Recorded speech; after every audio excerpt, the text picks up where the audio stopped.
Hello everyone, कैसे हैं आप सब लोग। मैं हूँ यूवी और आप देख रहे हैं हमारा चैनल जीके नोट्स।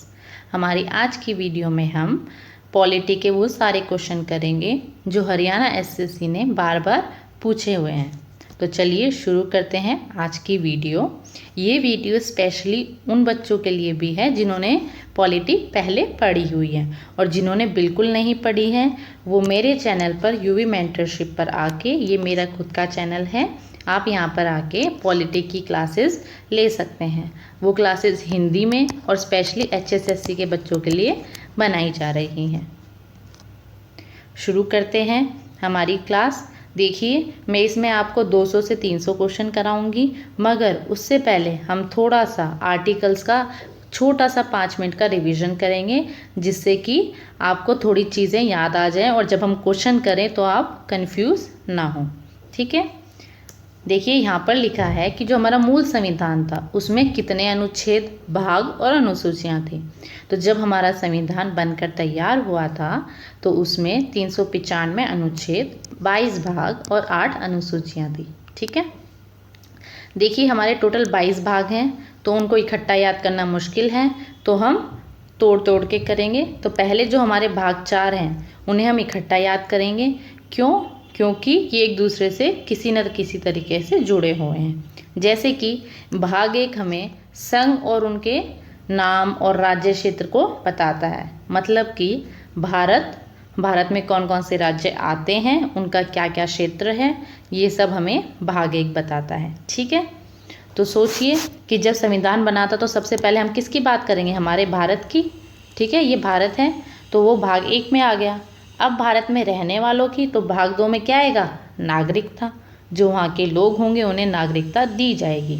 और इसके लिए मैंने एक ट्रिक भी लिखी है, नाग पंचमी। तो नाग से हो गया नागरिकता और पंचमी से अनुच्छेद 5, क्योंकि आर्टिकल 5 से लेके 11 तक नाग पंचमी मतलब नागरिकता, और अनुच्छेद 5 से उसकी शुरुआत होती है नागरिकता की। तो नाग पंचमी आपकी ट्रिक हो सकती है अगर आपको अच्छी लगे तो। भाग 3 में देखिए, पहले हमें राज्य मिल गया, फिर नागरिकता मिल गई। अब हमें क्या चाहिए? कुछ अधिकार भी चाहिए ना, ताकि कोई हमारा शोषण ना कर पाए। तो भाग 3 में हमें क्या मिलेगा? हमारे अधिकार। और अधिकार मिलने के बाद हमारा कुछ कर्तव्य भी बनता है कि हम उनको भी कुछ वापस दें। हमारे देश के लिए हमारी कुछ ड्यूटी बनती है। तो भाग 4 में क्या आएगा? मौलिक कर्तव्य और डीपीएसपीज। ठीक है, और अनुच्छेद कौन सा होगा? अनुच्छेद 36 से लेके 51 ए तक। ठीक है, तो चलिए शुरू करते हैं। अगली स्लाइड देखिए, भाग 1, 2, 3, 4 हो गया। ठीक है, अब कौन सा आया? भाग 5 और भाग 6। भाग 5 में राष्ट्रपति के बारे में बताया गया और भाग 6 में राज्यपाल के बारे में, मतलब स्टेट के बारे में। एक तरीके से देखा जाए तो राष्ट्रपति यूनियन के बारे में बताया गया और यहाँ पर स्टेट के बारे में बताया गया भाग 6 में। ठीक है, तो अनुच्छेद 52 हमारे राष्ट्रपति के पद की बात करता है कि जो राष्ट्रपति की पोस्ट है वो कौन से अनुच्छेद में है? अनुच्छेद 52 में है। ठीक है, उससे अगले में ही उसकी शक्तियां होंगी और उससे अगले में उसके चुनाव की प्रक्रिया क्या होगी, वो अनुच्छेद 54 में है। अब यहाँ पर मैंने ये +1 का साइन क्यों लगाया है? ठीक है, ये निशाना इस तरफ क्यों लगाया है ऐसे? इसलिए कि आप देखेंगे तो अगर आप 52 में सिर्फ 1 जोड़ेंगे तो 53, 1 को छोड़ दीजिए क्योंकि 152 से तो यहाँ की शुरुआत है, तो वो तो हम लगा ही देंगे, कॉमन सेंस है। मगर 52 के बाद 53, 53 के बाद 54 और 54 के बाद 55 चुनाव वाले में। तो सब में क्या हो रहा है? एक एक आर्टिकल जुड़ रहा है, सिर्फ +1 हो रहा है। तो ये बस आपके याद करने के लिए छोटी सी ट्रिक है कि जब आप राष्ट्रपति के पद की बात करेंगे तो वो आएगा अनुच्छेद 52 में, और जब आप राज्यपाल के पद की बात करेंगे तो वो कहाँ आ जाएगा? 153 में। ठीक है, 100 तो उनके आगे लगेगा ही। तो 52 से 53 राज्यपाल, 53 में राष्ट्रपति की शक्तियाँ, तो 54 में राज्यपाल की शक्तियाँ। ठीक है, क्योंकि राज्यपाल राष्ट्रपति से थोड़ा सा छोटा होता है उसकी शक्तियों में, तो उसके बाद आएगा। तो जैसे ही 52 में राष्ट्रपति का पद हुआ, उसके बाद 53 में किसका आ गया? राज्यपाल का। ठीक है, मगर वो अकेला 53 नहीं है, वो 153 है। ठीक है, क्योंकि भाग 6 तक जाते जाते हमारे अनुच्छेद बढ़ गए हैं यहाँ से यहाँ तक आते आते। ठीक है, और दो कौन से अनुच्छेद इंपॉर्टेंट हो जाते हैं, आवश्यक हो जाते हैं। अनुच्छेद 61 में महाभियोग की बात की गई है।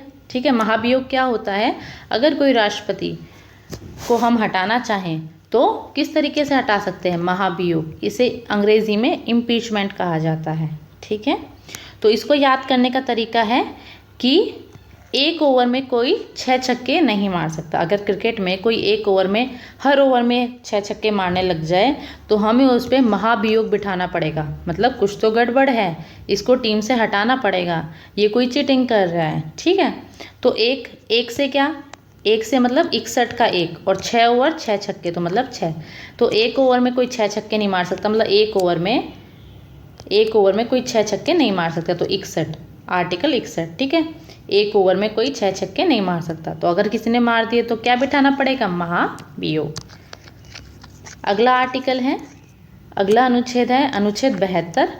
ठीक है, अनुच्छेद 72 में ये दोनों ही, ये याद रखना, ये दोनों ही किसके हैं, राष्ट्रपति से रिलेटेड है। अगर राष्ट्रपति को हटाना है तो अनुच्छेद 61, और अगर राष्ट्रपति से क्षमा मांगनी है कि वो आपकी जो सज़ा है, अगर आप जेल में हो, वो माफ़ कर दे आपको आपके क्राइम के लिए, तो आप अनुच्छेद 72 के तहत मांगेंगे। ठीक है, और अनुच्छेद 72 को याद करने का तरीका कि हमारा साथ दो। जब आप जेल में होगे तो आप राष्ट्रपति को क्या बोलोगे कि प्लीज़ राष्ट्रपति जी हमारा साथ दो। तो साथ को आप ऐसे देख सकते हैं, सात और सात। ठीक है, 7-2 मतलब 72। ठीक है, आगे चलते हैं। देखिए भाग 5 और भाग 5 था यूनियन, भाग 6 स्टेट। खत्म। अभी आपने पीछे पढ़ा कि ये राष्ट्रपति की बात करता है और ये राज्यपाल की। तो राज्यपाल स्टेट का होता है। तो भाग 5 में यूनियन के बारे में और भाग 6 में स्टेट के बारे में। ठीक है, भाग 7 प्रथम अनुसूची की बात करता है और भाग 8 हमारे संघ और राज्य मतलब यूनियन टेरिटरी की बात करता है। इसको याद करने का तरीका है कि अभी वर्तमान में हमारे कितने यूनियन टेरिटरी है, मतलब संघ राज्य हैं, जैसे कि दिल्ली, चंडीगढ़, पुडुचेरी, ये कितने हैं, तो अभी हमारे 28 राज्य है और 8 यूटी हैं। ठीक है, तो 8 मतलब भाग 8। ठीक है, तो भाग 8 में यूनियन टेरिटरी की बात हो रही है। ठीक है, आगे चलते हैं। देखिए भाग 9 पंचायत की बात करता है। ये तो आपको बहुत अच्छे से याद होगा क्योंकि ग्राम सचिव के पेपर में पंचायत के ऊपर बहुत सारे क्वेश्चन आए थे। ठीक है, तो पंचायत जो कि 1992 में आया था, ठीक है, संशोधन के तहत, वो हमारा भाग 9 में आता है। और जहाँ जहाँ पंचायत आएगा उससे अगले में ही हमेशा नगर पालिका रहेगी, तो भाग 9A में नगर पालिका आएगी। ठीक है, क्योंकि ये दोनों एक साथ आए थे।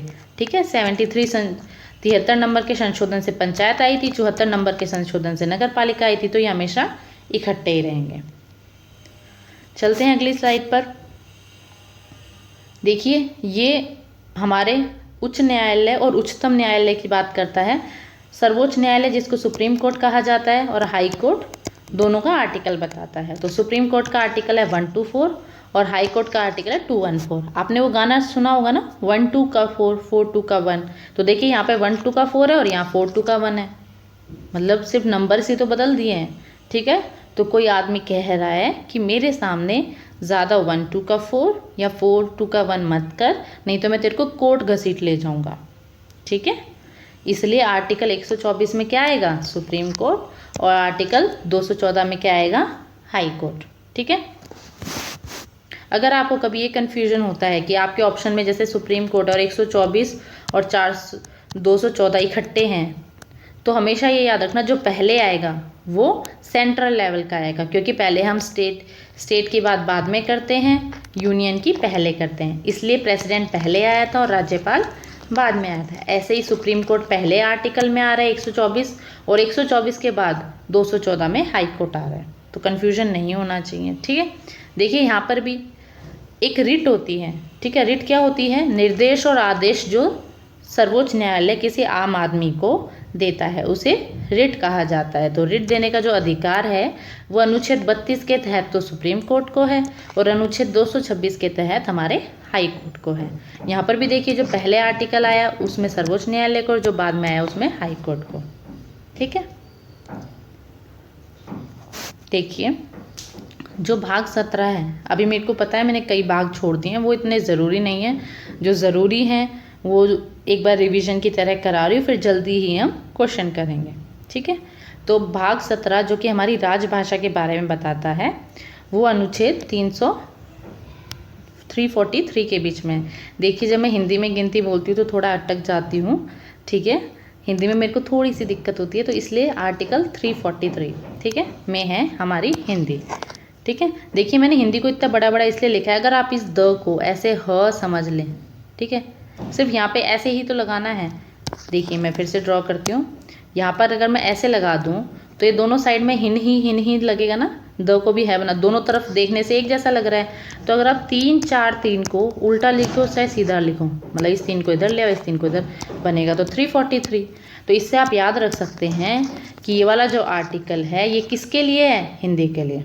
ठीक है, 343 जो आर्टिकल है वो हिंदी के लिए, क्योंकि जैसे हमने यहाँ पर हिंदी देख रहे हैं तो उल्टी और सीधी हिंदी एक जैसी लग रही है, अगर मैं यहाँ पर सिर्फ ऐसे बना दूँ तो। ठीक है, तो ये अनुच्छेद है। और हमारी हिंदी जो है अंग्रेजी के आने के बाद थोड़ी सी खतरे में हो गई है, लोग अंग्रेजी की तरफ ज़्यादा भागते हैं।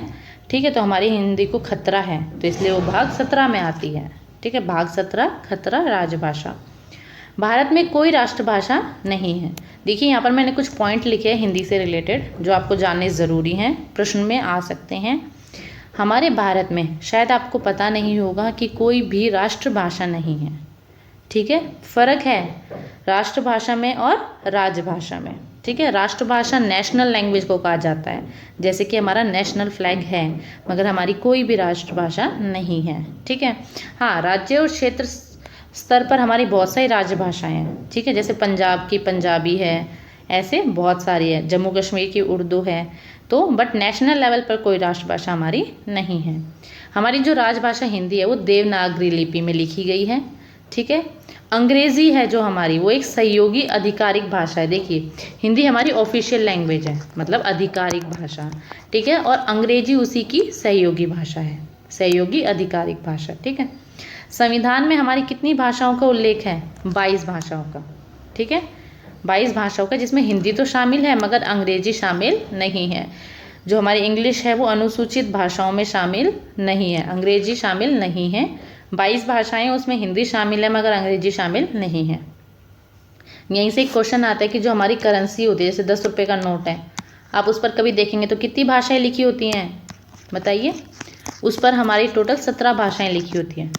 कोई भी नोट ले लीजिए, 10 रुपये का, 50 रुपये का, उस पर हमारी 17 भाषाएं लिखी होती हैं, जिसमें से एक हिंदी होती है, एक इंग्लिश होती है और 15 अलग से और भाषाएं होती हैं। ठीक है, मगर यहाँ पर ऐसा नहीं है, यहाँ पर संविधान में हमारी 22 भाषाएं हैं, जिसमें कि इंग्लिश सम्मिलित नहीं है मगर हिंदी शामिल है। तो ये जो अंतर है इन दोनों का याद रखिएगा। ये आखिरी स्लाइड है, इसके बाद हम प्रश्नोत्तर करेंगे। देखिए जो हमारा भाग 15 है वो हमें निर्वाचन आयोग की बात बताता है। ठीक है, निर्वाचन आयोग जहाँ पर भी इलेक्शन होते हैं तो उसका ध्यान कैसे रखा जाएगा, ठीक है, क्या क्या पाबंदियाँ होंगी, क्या क्या छूट होंगी, ये सब एक आयोग तय करता है। वो आयोग अनुच्छेद 324 के तहत आता है और भाग 15 में आता है। ठीक है, राजभाषा हमने पढ़ ही लिया, भाग 17 अनुच्छेद 343 और देवनागरी लिपि। एक आ जाता है आपातकालीन। देखिए आपातकालीन हमारा भाग 18 में आता है। ठीक है, 3 तरह के आपातकाल होते हैं। ठीक है, 352, 356 और 360। तीनों में क्या अंतर है, ये राष्ट्रीय आपातकाल है, नेशनल लेवल पे। ठीक है, ये प्रेसिडेंशियल है। ठीक है, राष्ट्रपति शासन, जैसे कहीं पर इलेक्शन में दिक्कत आ गई है, अभी हाल ही में महाराष्ट्र में आई थी तो वहाँ लगा दिया जाता है। और 360 है फाइनेंशियल, वित्तीय आपातकाल, जो आज तक भारत में नहीं लगाया गया है। इनको याद करने का तरीका देखिए, 352 में 4 जोड़ो 356 और 356 में 4 जोड़ो तो 360। तो ऐसे आप याद कर सकते हो। आपको 352 पता होना चाहिए कि 352 एमरजेंसी का आर्टिकल है, इसमें आप 4 जोड़ोगे तो 356 राष्ट्रपति शासन का, फिर से 4 जोड़ोगे तो 360 किसका आ जाएगा, वित्तीय आपातकाल का। ठीक है, और जो सबसे आखिरी बचता है हमारा भाग 20। ठीक है, भाग 20 में हम अनुच्छेद 368 की बात करेंगे, जो कि संविधान संशोधन की बात करता है। ठीक है, 368 की। संविधान में ऐसा तो नहीं है कि उस टाइम पर बनाया गया था तो वही चलता रहेगा, लोगों की सोच बदलती हैं, ज़रूरतें बदलती हैं, तो अगर कुछ भी बदलाव करने की ज़रूरत आती है संविधान में तो हम किससे कर सकते हैं, अनुच्छेद 368 से, ठीक है, जो कि भाग 20 में आता है। ये सारे वो आर्टिकल थे जो आपके लिए एक बार रिवाइज करना ज़रूरी थे। अब जैसे ही कोई क्वेश्चन आएगा तो आपको तुरंत याद आ जाएगा। जैसे कि पहला क्वेश्चन जो कि हरियाणा एसएससी के एग्ज़ाम में आया हुआ है, ये हरियाणा के पुलिस के एग्ज़ाम में आया था कि भारत के वर्तमान मुख्य चुनाव आयुक्त कौन थे। ठीक है, तो यहाँ पर 2020 के पूछ रखे थे सुनील अरोड़ा।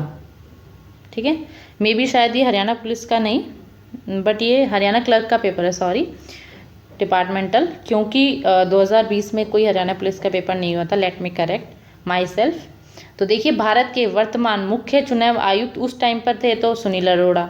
अभी अगर ये क्वेश्चन दोबारा आ जाए, क्योंकि पूछा गया है तो पूछा भी जा सकता है, तो आपको पता होना चाहिए कि अभी 13 अप्रैल 2021 से सुशील चंद्रा जी, सुशील चंद्रा चुनाव आयुक्त हैं। ठीक है, तो इसका आप याद रख सकते हैं कि इलेक्शनल कमिश्नर मतलब चुनाव आयुक्त ने कहा है कि चुनाव पूरे सुशील तरीके से होना चाहिए, कोई भी भगदड़ नहीं होनी चाहिए। तो सुशील तरीके से सुशील चंद्रा जी।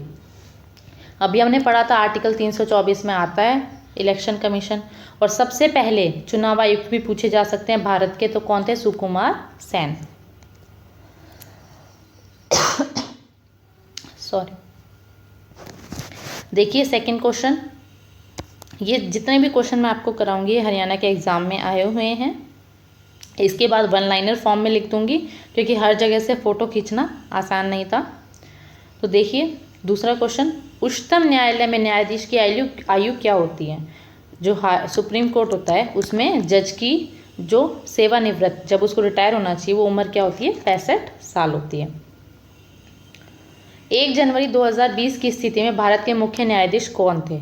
ये जिस टाइम पर पेपर हुआ था, जब पूछा गया था, तो उस टाइम पर शरद अरविंद बोबड़े जी थे। और अभी जो हमारे न्यायाधीश हैं वो हैं NV रमन, NV रमन। ठीक है, इनका पूरा नाम है नथपति वेंकट रमन, जिन्होंने 24 अप्रैल 2021, मतलब एक करंट का क्वेश्चन भी है, ये करंट अफेयर का। ठीक है, तो अप्रैल में ही इन्होंने पदभार संभाला है। सबसे पहले भी पूछे जा सकते हैं, तो सबसे पहले हमारे CJI कौन थे? HJ केनिया 1950 में। और इनकी टर्म लेंथ क्या होती है? 65 साल तक। जो भी सुप्रीम कोर्ट का जज बनता है उसकी 65 साल तक होती है। अगला प्रश्न, राज्यपाल को पद और गोपनीयता की शपथ किसके द्वारा दिलाई जाती है? जब भी कोई राज्यपाल बनता है तो उसे उसकी शपथ कौन दिलाता है? तो उच्च न्यायालय के जो मुख्य न्यायाधीश होते हैं, हाई कोर्ट के जो जज होते हैं, वो उनको शपथ दिलाते हैं। देखिए बार बार ये क्वेश्चन आएगा, कौन किसको शपथ दिलाता है? तो बार बार क्वेश्चन डालने से अच्छा है कि आप यहीं एक बार पढ़ लीजिए कि अगर राष्ट्रपति को शपथ दिलानी है तो मुख्य न्यायाधीश मतलब चीफ जस्टिस ऑफ इंडिया दिलाएंगे। कौन? NV रमन जी दिलाएंगे। ठीक है, अभी पहले हम शपथ की बात करेंगे बस। ठीक है, और जब राष्ट्रपति की जो जो चीज़ें होती है वही सेम राज्यपाल करता है, अभी हमने पीछे पढ़ी थी। ठीक है, जैसा राष्ट्रपति देश के लिए होता है ऐसा ही राज्यपाल राज्य के लिए होता है। तो अगर राष्ट्रपति को सुप्रीम कोर्ट का जज दिला रहा है तो राज्यपाल को कौन दिलाएगा? हाई कोर्ट का जज। दोनों याद हो गए ना, राष्ट्रपति को सुप्रीम कोर्ट का जज और राज्यपाल को हाई कोर्ट का जज। और उपराष्ट्रपति को कौन दिलाएगा? उपराष्ट्रपति को राष्ट्रपति जी बोले कि तेरे से बड़ा तो मैं ही हूँ, तो मैं ही दिला देता हूँ। ठीक है, प्रधानमंत्री को भी उन्होंने ही दिला दी, मुख्य न्यायाधीश को भी उन्होंने ही दिला दी, और लोकसभा के जो अध्यक्ष है ये आपको पता होना चाहिए कि उन्हें कोई भी नहीं दिलाता है। ठीक है, तो याद करना आसान है। एक बार मैं रिवाइज करा देती हूँ कि राष्ट्रपति को मुख्य न्यायाधीश दिलाते हैं, किसके? सुप्रीम कोर्ट के, और राज्यपाल को हाई कोर्ट के, और बाकी जो भी बचे सबको राष्ट्रपति दिलाते हैं शपथ। सिर्फ लोकसभा के अध्यक्ष को कोई भी शपथ नहीं दिलाता है, क्योंकि उसकी शपथ होती ही नहीं है। ठीक है, अब आ जाते हैं त्याग पत्र पर। तो त्याग पत्र पर राष्ट्रपति किसको त्याग पत्र देके जाते हैं? उपराष्ट्रपति को। और उपराष्ट्रपति किसको देते हैं? राष्ट्रपति को। ठीक है, राष्ट्रपति ने कहा मैं तेरे को दे देता हूँ, तो मेरे को दे देना। राज्यपाल किसको देंगे? राज्यपाल भी राष्ट्रपति को ही देते हैं। देखिए सभी कोई राष्ट्रपति को देता है, बस जो लोकसभा अध्यक्ष है वो उपाध्यक्ष को देते हैं। तो ये तो आपको अलग से पता ही होना चाहिए कि लोकसभा अध्यक्ष तो है ही अलग, ना तो उसने शपथ ली, तो वो अपना जो त्यागपत्र है वो भी राष्ट्रपति को थोड़ी ना देगा, उपाध्यक्ष को देगा। ठीक है, और राष्ट्रपति खुद का खुद को दे नहीं सकता, इसलिए वो उपराष्ट्रपति को दे रहा, और बाकी सभी किसको देंगे? राष्ट्रपति को। अगला क्वेश्चन है, निम्नलिखित में से किसकी नियुक्ति का अधिकार हरियाणा के राज्यपाल को नहीं है? मतलब हरियाणा का राज्यपाल उसकी नियुक्ति नहीं कर सकता। ये क्वेश्चन आया हुआ है, तो पहले हम एक बार रिवाइज कर लेते कि कौन से आर्टिकल में था राज्यपाल। 153 याद किया था ना, 52 में था प्रेसिडेंट और एक जोड़ दिया था तो 153 में था गवर्नर। ठीक है, तो देखिए मुख्यमंत्री की नियुक्ति करता है, महाधिवक्ता की भी करता है, बस ये उच्च न्यायालय के न्यायाधीश की नहीं करता। वो कौन करता है? वो राष्ट्रपति जी करते हैं। इसमें आपको सूची 1 को सूची 2 से मिलाना है, जो कि आपने अभी पढ़ा है उसी से रिलेटेड है ये। देखिए नए राज्यों का प्रवेश, तो हमने पढ़ा था कि जब हम कोई भी राज्य या संघ की बात करते हैं तो हम भाग 1 की बात करते हैं। ठीक है, और भाग 1 में कौन कौन से आर्टिकल थे? आर्टिकल 1 से लेकर 4 तक। तो देखिए भाग 2 तो है नहीं इसका। दूसरा ऑप्शन अनुच्छेद 2, अनुच्छेद 2 हो सकता है, तो इसका अनुच्छेद 2। ठीक है, क्योंकि अनुच्छेद 333 दूर हो जाएगा और भाग 3 में तो इसकी बात होती ही नहीं। नागरिकता, नागपंचमी भाग 2। ठीक है, मौलिक अधिकार भाग 3। कहाँ कहाँ से होते हैं हमारे मौलिक अधिकार? 12 से लेकर 35 तक। और जो बचा वो भारतीय संविधान का अनुच्छेद 333। ठीक है, आगे चलते हैं। भारत के संविधान का मूल दस्तावेज किसके द्वारा हस्तलिखित किया गया था? ठीक है, किसने उसको लिखा था? तो देखिए भीमराव अंबेडकर जी, सरोजिनी नायडू जी, राजेंद्र प्रसाद, इन तीनों ने कहा कि हम इसको बना देते हैं। और जो प्रेम बिहारी थे, आप प्रेम के चक्कर में पड़े हुए हैं, तो आपकी राय ज़्यादा, आपकी जो राय है वो ज़्यादा ज़रूरी नहीं है। आप प्रेम के चक्कर में ही पड़े रहिए, आप बस क्या करना, उसको लिख देना, मतलब कॉपी कर देना। तो याद करना आसान हो गया ना कि जो मूल दस्तावेज था संविधान का, उसको किसने लिखा था?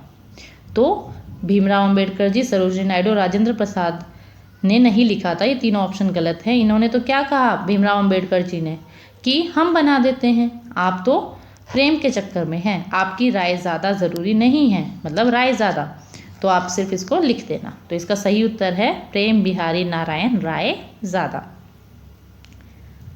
भारत का उपराष्ट्रपति बनने के लिए न्यूनतम आयु कितनी होती है? तो न्यूनतम आयु उपराष्ट्रपति के लिए होती है 35 साल।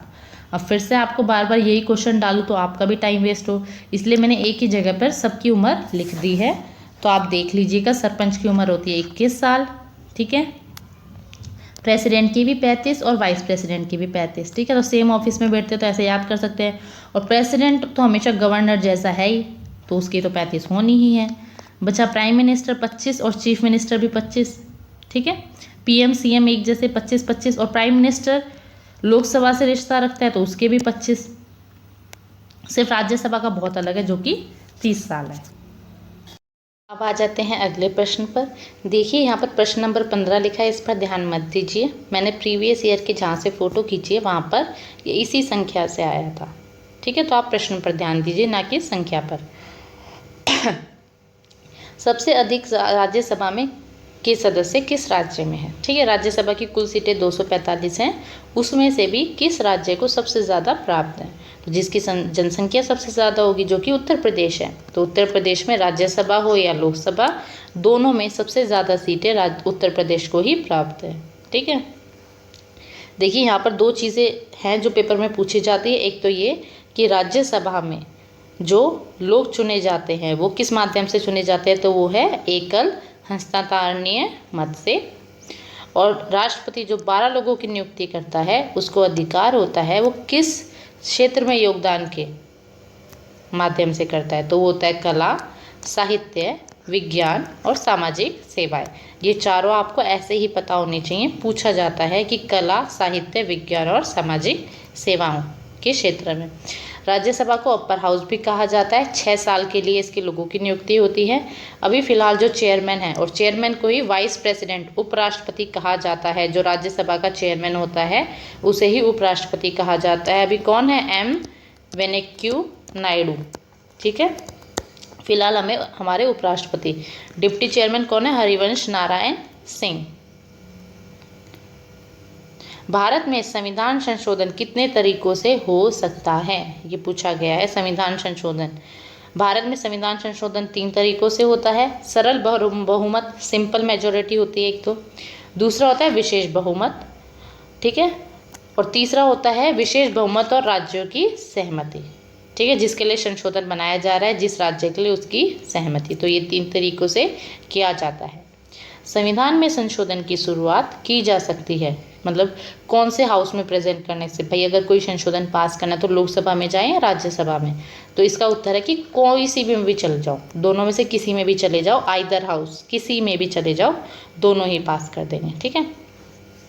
पहला संशोधन कब पेश किया गया था, तो 1951 में, और अनुच्छेद तो आपको याद ही है, और पार्ट कौन सा था, 20, भाग 20, ठीक है। देखिए 1950 में तो हमारा देश गणतंत्र हुआ ही था, तो उसके 1 साल बाद ही संशोधन की जरूरत पड़ गई, 1951।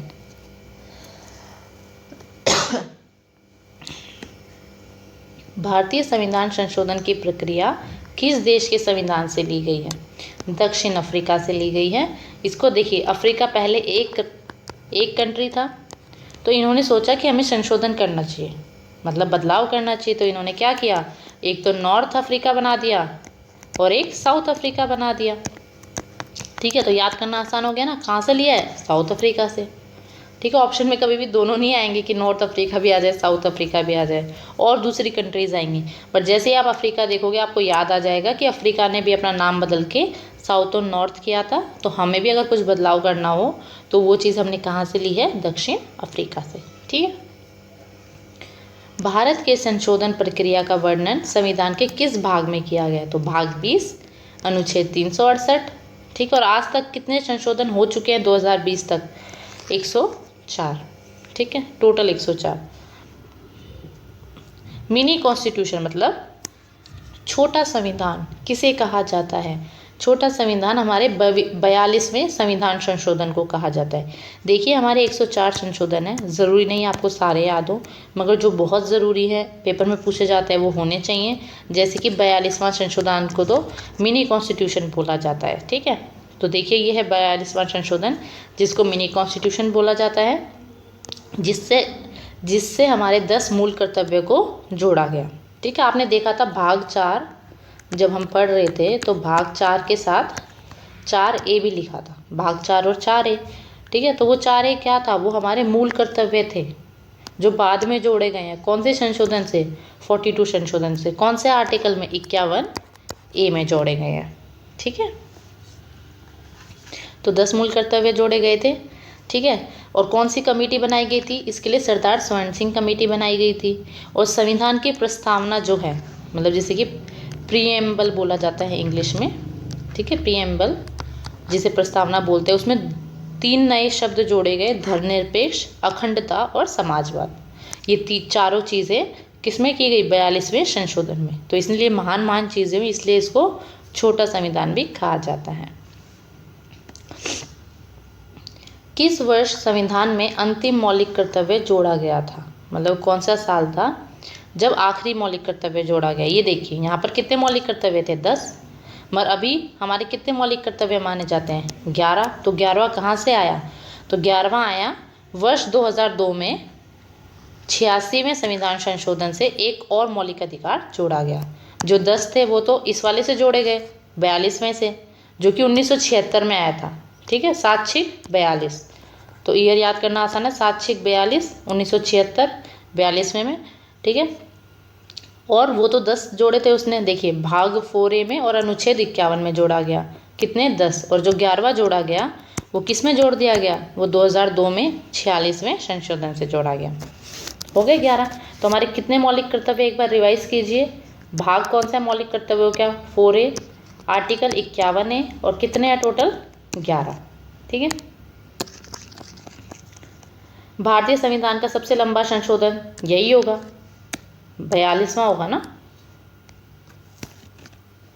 निम्नलिखित में से कौन सा संसद के 44वें संशोधन अधिनियम द्वारा समाप्त किया गया था, ठीक है। ये क्वेश्चन आपके ग्राम सचिव के पेपर में आया था, तो वो था संपत्ति का अधिकार, ठीक है। संपत्ति का अधिकार 44वें संशोधन अधिनियम से समाप्त किया गया था, ठीक है। आगे चलते हैं। ये देखिए संविधान के किस संशोधन द्वारा संपत्ति का अधिकार मूल अधिकार में की श्रेणी से निकाल दिया गया था। ठीक है, संपत्ति का अधिकार जो था पहले मूल अधिकार माना जाता था। पहले हमारे 7 मूल अधिकार थे, फिर 6 हैं, अभी जो वर्तमान में है वो 6 हैं। तो किसके द्वारा हटाया गया था वहाँ से? वो 44वें संशोधन जो कि 1978 में आया था। ठीक है, याद कर लीजिए 42वां कब आया था? 1976 में। ठीक है, 7×6 = 42, 1976 में आया था। और उसी के 2 साल बाद कौन सा आ गया? 44वां। तो साल भी 2 हो गए, 2 साल बढ़ गए ना, 76 से 78 हो गए। किस संविधान संशोधन में संविधान की प्रस्तावना मतलब कि प्रीएम्बल जोड़ा गया था? अभी हमने पढ़ा 42वें संशोधन से जोड़ा गया था। ठीक है, संविधान के किस अनुच्छेद द्वारा राष्ट्रपति का अध्यादेश जारी करने की शक्ति प्राप्त होती है? अध्यादेश को हम ऑर्डिनेंस कहते हैं। अगर राष्ट्रपति को रातों रात अपना कोई निर्णय सुनाना है तो वो ऑर्डिनेंस के थ्रू जनता तक पहुंचाता है, और वो अनुच्छेद 1, 2, 3 में आते हैं। ठीक है, तो जैसे हम किसी को सरप्राइज देते हैं ना, ऐसे बोलते हैं 1, 2, 3 सरप्राइज। तो ऐसे ही राष्ट्रपति जी बोलते हैं 1, 2, 3 ऑर्डिनेंस, अध्यादेश। ठीक है, जैसे कि ये जो फार्मर्स के जो लॉ लाए थे, 3 बिल लाए थे, वो ऑर्डिनेंस के थ्रू ही लाए थे। ठीक है, तो आर्टिकल 123 क्या बताता है हमें? अध्यादेश के बारे में। और अध्यादेश कौन जारी करता है? राष्ट्रपति जी। देखिए, जो 44वां संविधान संशोधन था 1978, उसके क्या क्या प्रावधान थे मतलब उसमें क्या क्या जोड़ा गया था? तो देखिए, मौलिक अधिकारों को संपत्ति का अधिकार समाप्त कर दिया गया था। मौलिक अधिकारों में से संपत्ति के अधिकार को निकाल दिया गया था। लोकसभा तथा राज्य विधानसभाओं की जो कार्यकाल था वो वापस से पहले 6 साल था घटा के 5 साल कर दिया था। ठीक है, -1 कर दिया था। हमारा जो राष्ट्रीय आपातकालीन है मतलब 356 जो प्रेसिडेंशियल इमरजेंसी है, उसमें आंतरिक अशांति शब्द को हटाकर सशस्त्र विद्रोह को रखा गया। ये शब्द बदल दिया गया, इस शब्द को हटा दिया गया और उसकी जगह कौन सा शब्द लगा गया? सशस्त्र विद्रोह। ठीक है, इमरजेंसी आर्टिकल में। और ये जोड़ा गया कि जो अनुच्छेद 20 और 21 है, ठीक है, वो आपातकाल के दौरान भी निलंबित नहीं हो सकते, मतलब उन्हें आप इमरजेंसी में भी नहीं हटा सकते। तो पूछा जा सकता है वो कौन से 2 आर्टिकल है जिन्हें आप इमरजेंसी में भी रख सकते हैं।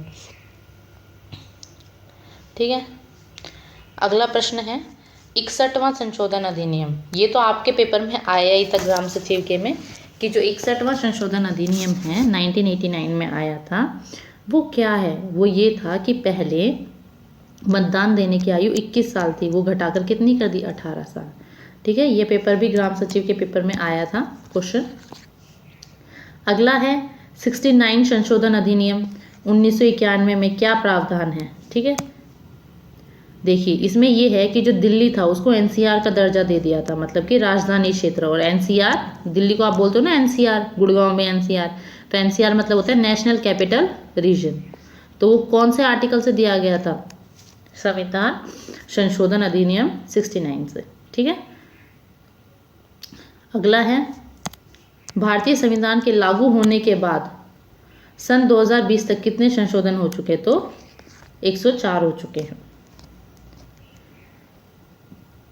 देखिए, जो ज़रूरी थे वो हमने पढ़ लिए, ये तीनों भी बहुत ज़रूरी होते हैं। 101 जीएसटी बिल बताता है।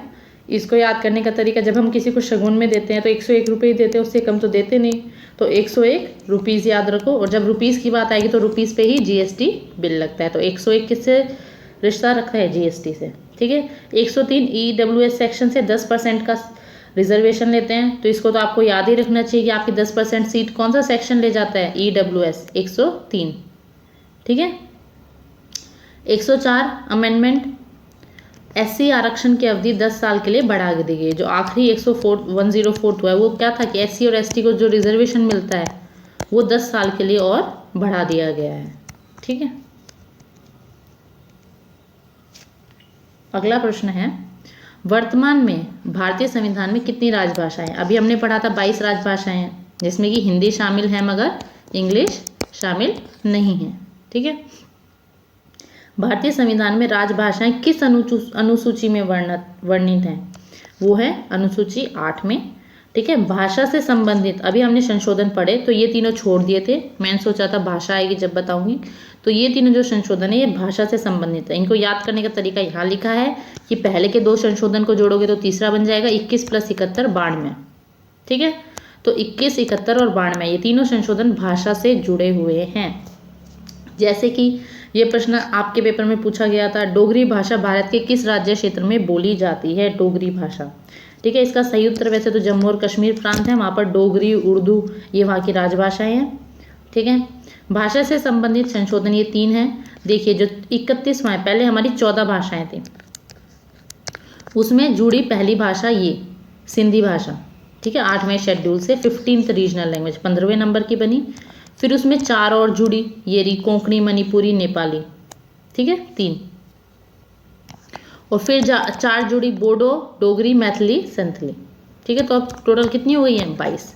तो 21वें आर्टिकल से पहले 1 जुड़ी, फिर 3 जुड़ी हैं और फिर 4 जुड़ी हैं। तो इंक्रीजिंग ऑर्डर में है, ये भी याद करना मुश्किल नहीं है। जो संविधान संशोधन पहले आएगा उससे सिर्फ 1 जोड़ी हुई, फिर हमने सोचा 3 और जोड़ दे, और इस बार हमने 4 ही जोड़ दी। तो पूरा होके कितनी हो गई हमारी भाषाएं? 22। तो अगर पूछा जाए पहले कितनी थी? 14, और अब कितनी हो गई हैं? तो 22। कौन से 3 संशोधन है? 21, 71 और 92। देखिए वे कौन से तरीके हैं जिनके माध्यम से भारतीय नागरिकता को त्याग सकते हैं? मतलब भारतीय अगर आप नागरिक हो तो आप अगर उसको नागरिकता को छोड़ना चाहते हो तो कौन से 3 तरीके हैं? ये तीनों में से कौन सा है?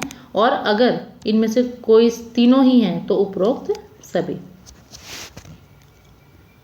ठीक है। देखिए वो तीनों ही उसके तरीके थे, तीनों ही उसका आंसर है। सबसे पहले रिनंसिएशन होता है, मतलब त्याग, कि आप अपनी मर्जी से छोड़ दो कि मेरे को तो नागरिकता चाहिए। दूसरा होता है टर्मिनेशन, ठीक है, समाप्ति कानून के संचालन से होती है, ठीक है। अगर आपने कुछ ऐसा कर दिया है कि अन्य देश की नागरिकता ले लिया अमेरिका में जाके वहाँ की, तो आप भारत के नागरिक नहीं बन सकते, अपने आप ही वो कैंसिल हो जाएगी।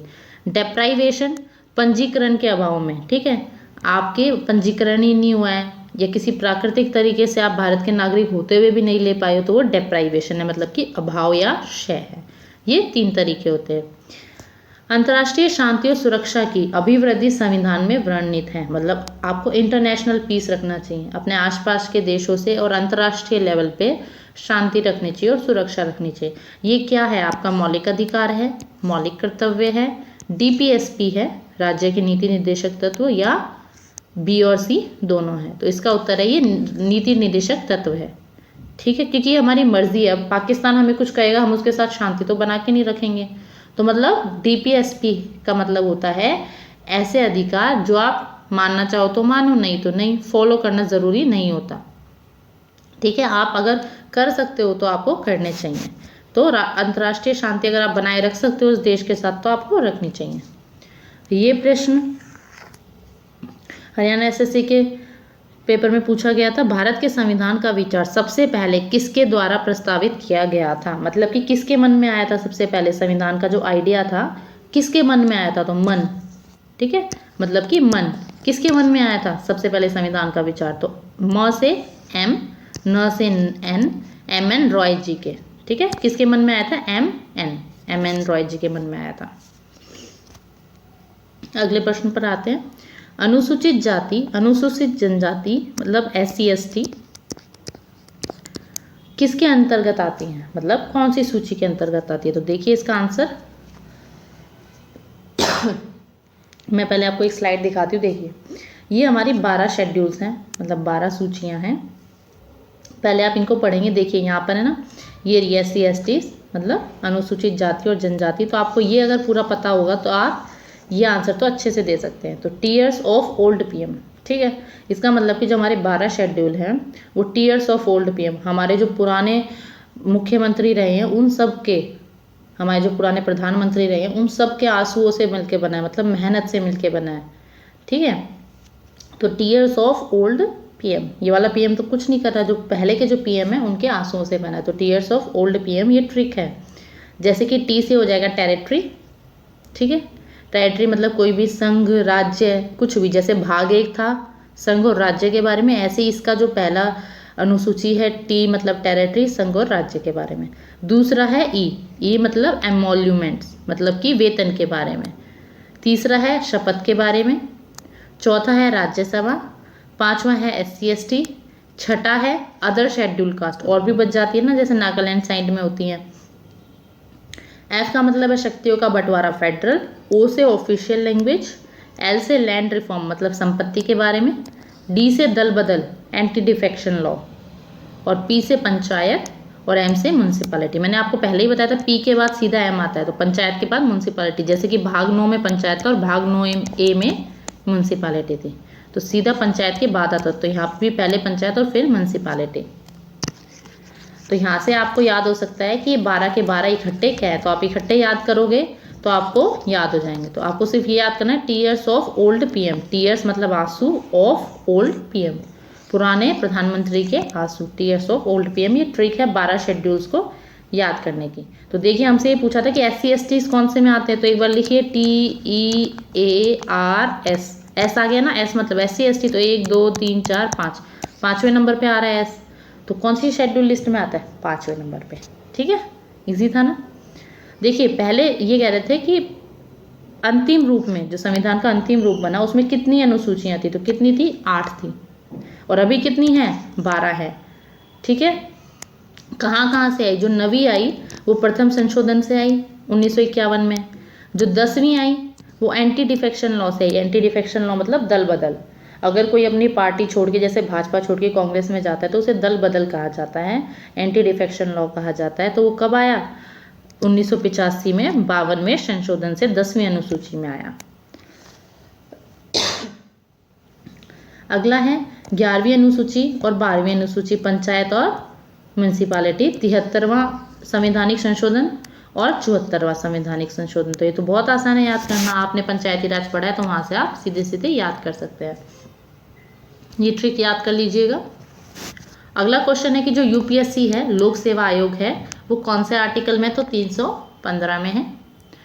व्हाट इज़ योर ऑथोरिटी मतलब किस रिट का मतलब है कि व्हाट इज़ योर ऑथोरिटी मतलब तुम्हारी ऑथोरिटी क्या है, तुम यहाँ पर किस हक से हो, किसी सरकारी ऑफिस में या किसी जगह पर आप किस हक से हो, व्हाट इज़ योर ऑथोरिटी, ये कौन से रिट में है। मैंने आपको बताई थी रिट सुप्रीम कोर्ट 32 में जारी करता है और हाई कोर्ट 226 में जारी करता है, और ये एक तरह का आदेश होता है।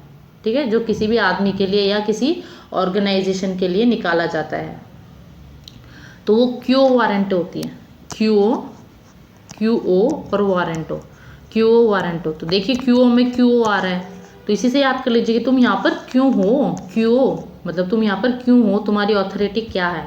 हिंदी में पढ़ोगे तो इस रिट को उस व्यक्ति के विरुद्ध जारी किया जाता है जो किसी ऐसे पद या पब्लिक पोस्ट को धारण करता है जिसे धारण करने का अधिकार उसे नहीं है। ठीक है, मतलब उसकी एलिजिबिलिटी नहीं है वहाँ पर। जैसे कि अभी हमने कहा था महाभियोग अनुच्छेद 61 कि अगर राष्ट्रपति हमें लगता है कि उसकी ऑथोरिटी नहीं है वहाँ की, तो हम उस पर महाभियोग चला सकते हैं। ऐसे ही जो नॉर्मल लोग होते हैं उन पर हम क्यूओ वारंटो चला सकते हैं कि आपके यहाँ पर होने की अथॉरिटी क्या है। और ये रिट क्या होती है, रिट न्यायालय द्वारा जारी की जाती है, और ये कितने प्रकार की होती है, 5। तो पूछा जा सकता है रिट कितने प्रकार की होती है, कुल 5 प्रकार की होती है। कौन कौन सी होती है, बंदी प्रत्यक्षीकरण, इंग्लिश में बोलते हैं हिबस कॉर्पस, परमादेश मैंडेमस, प्रोहिबिशन, इनको डिटेल में पढ़ते हैं। देखिए ऊपरी अदालत मतलब कि सुप्रीम कोर्ट द्वारा निचली अदालत मतलब कि हाई कोर्ट को यह आदेश कि यह कार्य आपके अधिकार क्षेत्र से बाहर है। अगर सुप्रीम कोर्ट हाई कोर्ट से कहता है या कोई भी बड़ा कोर्ट छोटे कोर्ट से कहता है कि आपका ये कार्य आपके अधिकार क्षेत्र से बाहर है, कृपया ये ना करें, तो उस केस में आपको कौन सी रिट लगाई जाएगी। ठीक है, तो उस केस में आपको उत्प्रेषण लगाई जाएगी। ठीक है, उत्प्रेषण होती है शहरोशारी। देखिए ये है शहरोशारी, अधीनस्थ न्यायालय से मुकदमे को अपने पास भेजने के लिए। वो कहेगा कि तुम्हारे बस का नहीं है या तुम्हारे अधिकार क्षेत्र में नहीं है, इसको आप मेरे पास भेज दीजिए।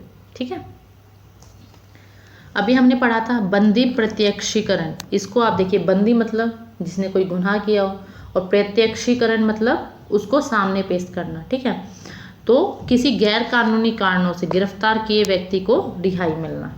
ठीक है, अगर कोई गैर कानूनी तरीके से आपने उसको गिरफ्तार किया या कारण से किया है तो उसको रिहाई मिलना या कोर्ट के समक्ष पेश करना हिबस कॉर्पस के अंदर आता है। ठीक है, प्रोहिबिशन क्या होता है, अधीनस्थ न्यायालय को अपने अधिकार सीमा में रहकर कार्य करने के लिए जारी आदेश करना। देखिए आप ये दोनों आपको एक जैसे लगेंगे, मगर दोनों में एक जैसी बात यह है कि दोनों ही ऊपर वाला कोर्ट नीचे वाले कोर्ट के लिए भेजता है, मगर अंतर क्या है कि शेरोशारी में तो कोई मुकदमा का फैसला सुनाने के बाद वो बोलता है कि आप इसको मेरे पास भेजिए, या आपके अधिकार क्षेत्र से बाहर था, और प्रोहिबिशन में वहीं पर एकदम से उस पर स्टे लगा दी जाती है कि ये आपके लिए नहीं है। ठीक है, आखिरी जो बचता है जिसको मैंडेमस या परमादेश भी कहा जाता है, जब कोई सरकारी अधिकारी अपने सार्वजनिक कर्तव्य का निर्वाह नहीं करता, मतलब कि अपने ड्यूटी को नहीं करता। ठीक है, कोई गवर्नमेंट ऑफिसर है वो अपनी ड्यूटी को नहीं करता, जिसके कारण मौलिक अधिकारों का हनन होता है, तो न्यायालय रिट के आधार पर रिट भेजेगा और उसको कर्तव्य पालन करने का आदेश देगा, तो परमादेश। ठीक है, परम आदेश कहाँ से आया? परम आदेश ऊपर से, हाई कोर्ट से, कि आप परम काम कीजिए, अच्छे काम कीजिए। ठीक है, हो गए 5 रिट थी।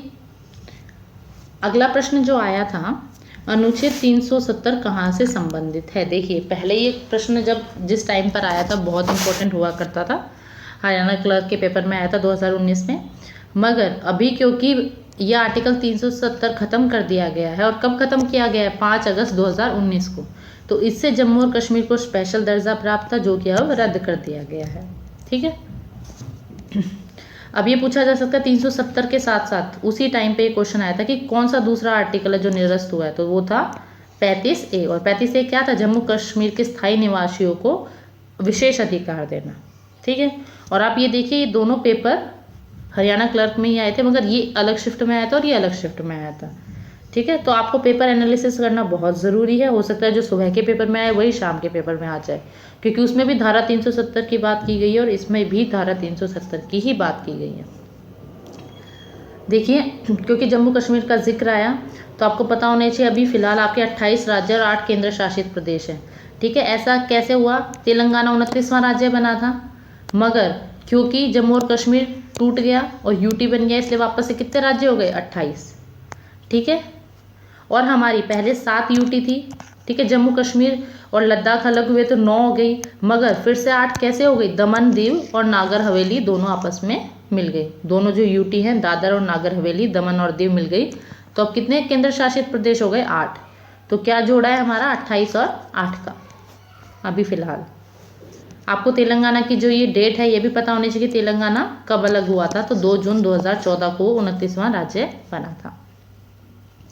अगला प्रश्न जो आया था, राष्ट्रीय मानवाधिकार आयोग का गठन किया गया था।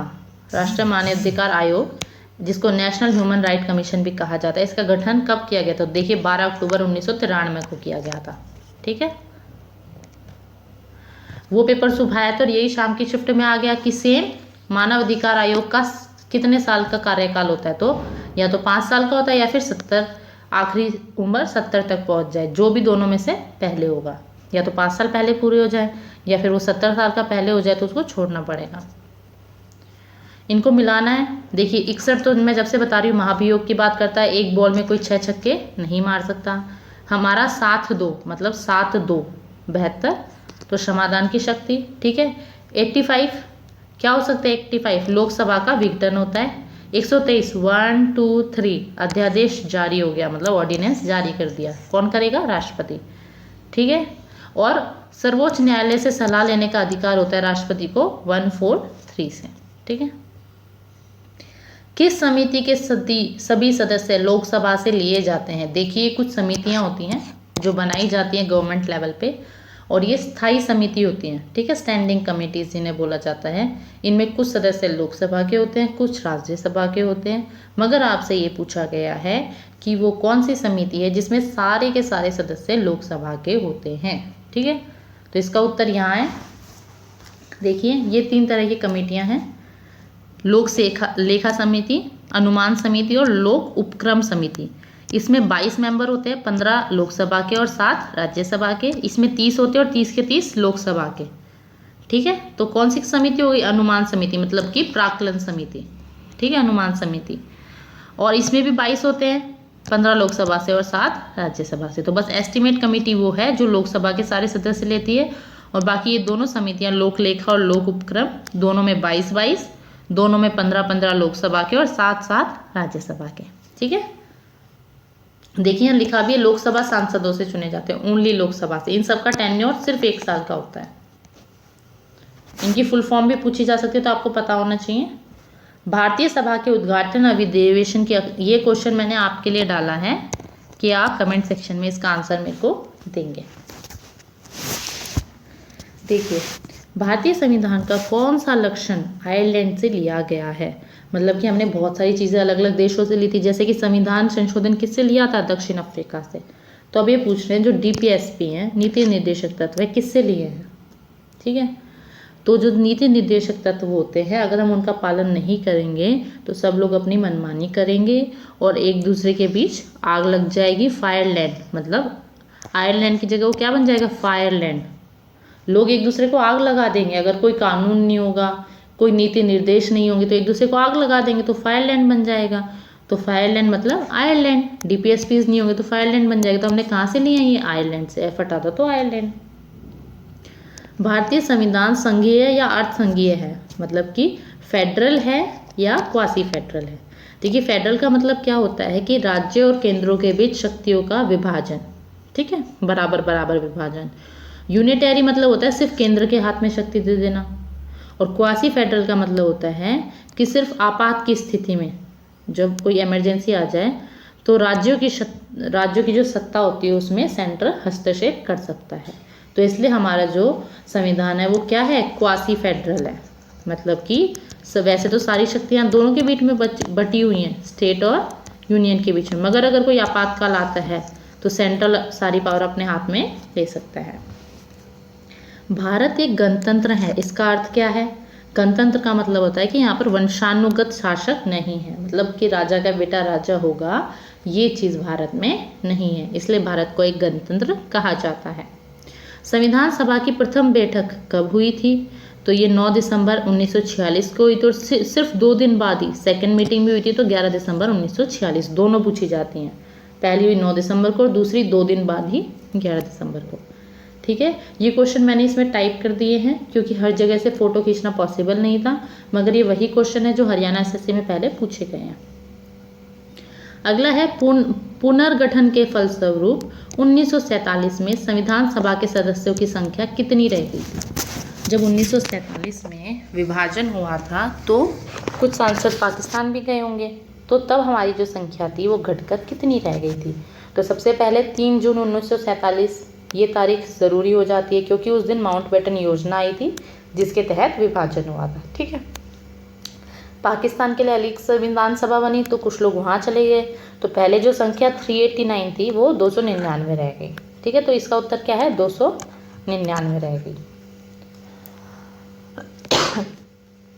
अगला सवाल, पहली बार राष्ट्रपति शासन कब लागू हुआ था? ठीक है, देखिए, राष्ट्रपति शासन में और राष्ट्रीय आपातकालीन स्थिति में अंतर होता है। ठीक है, राष्ट्रीय आपातकालीन स्थिति 352 में लगती है और ये 356 की बात कर रहा है। ठीक है, तो 356 में सबसे पहली बार कहाँ लगा था? पंजाब में, जब जवाहरलाल नेहरू ने वहाँ की सरकार को बर्खास्त कर दिया था 1951 में। और ये बहुत बार लग चुका है, आज तक शायद 80-90 बार लग चुका है, तो ये ज़्यादा नहीं पूछा जाता, बस ये पूछा जाता है कि पहली बार कहाँ लगा था, तो पंजाब में लगा था। संविधान सभा की प्रस्तावना में प्रयुक्त सेक्युलर का अर्थ क्या है? जैसे अभी गणतंत्र का अर्थ पूछा था, ऐसे ही उसी शिफ्ट के पेपर में सेक्युलर का भी मतलब पूछ लिया। तो सेक्युलर का मतलब होता है सभी नागरिकों को धर्म एवं उपासना की स्वतंत्रता। आपको कोई भी धर्म अपनाना है या बदलना है या उसकी पूजा करनी है तो उसकी आपको पूरी स्वतंत्रता, फ्रीडम है। भारतीय संविधान को किस अनुसूची में संघ प्रदेशों के नाम सूचीबद्ध किया गया है? तो कौन सी सूची थी जिसमें टेरिटरी था? पहली।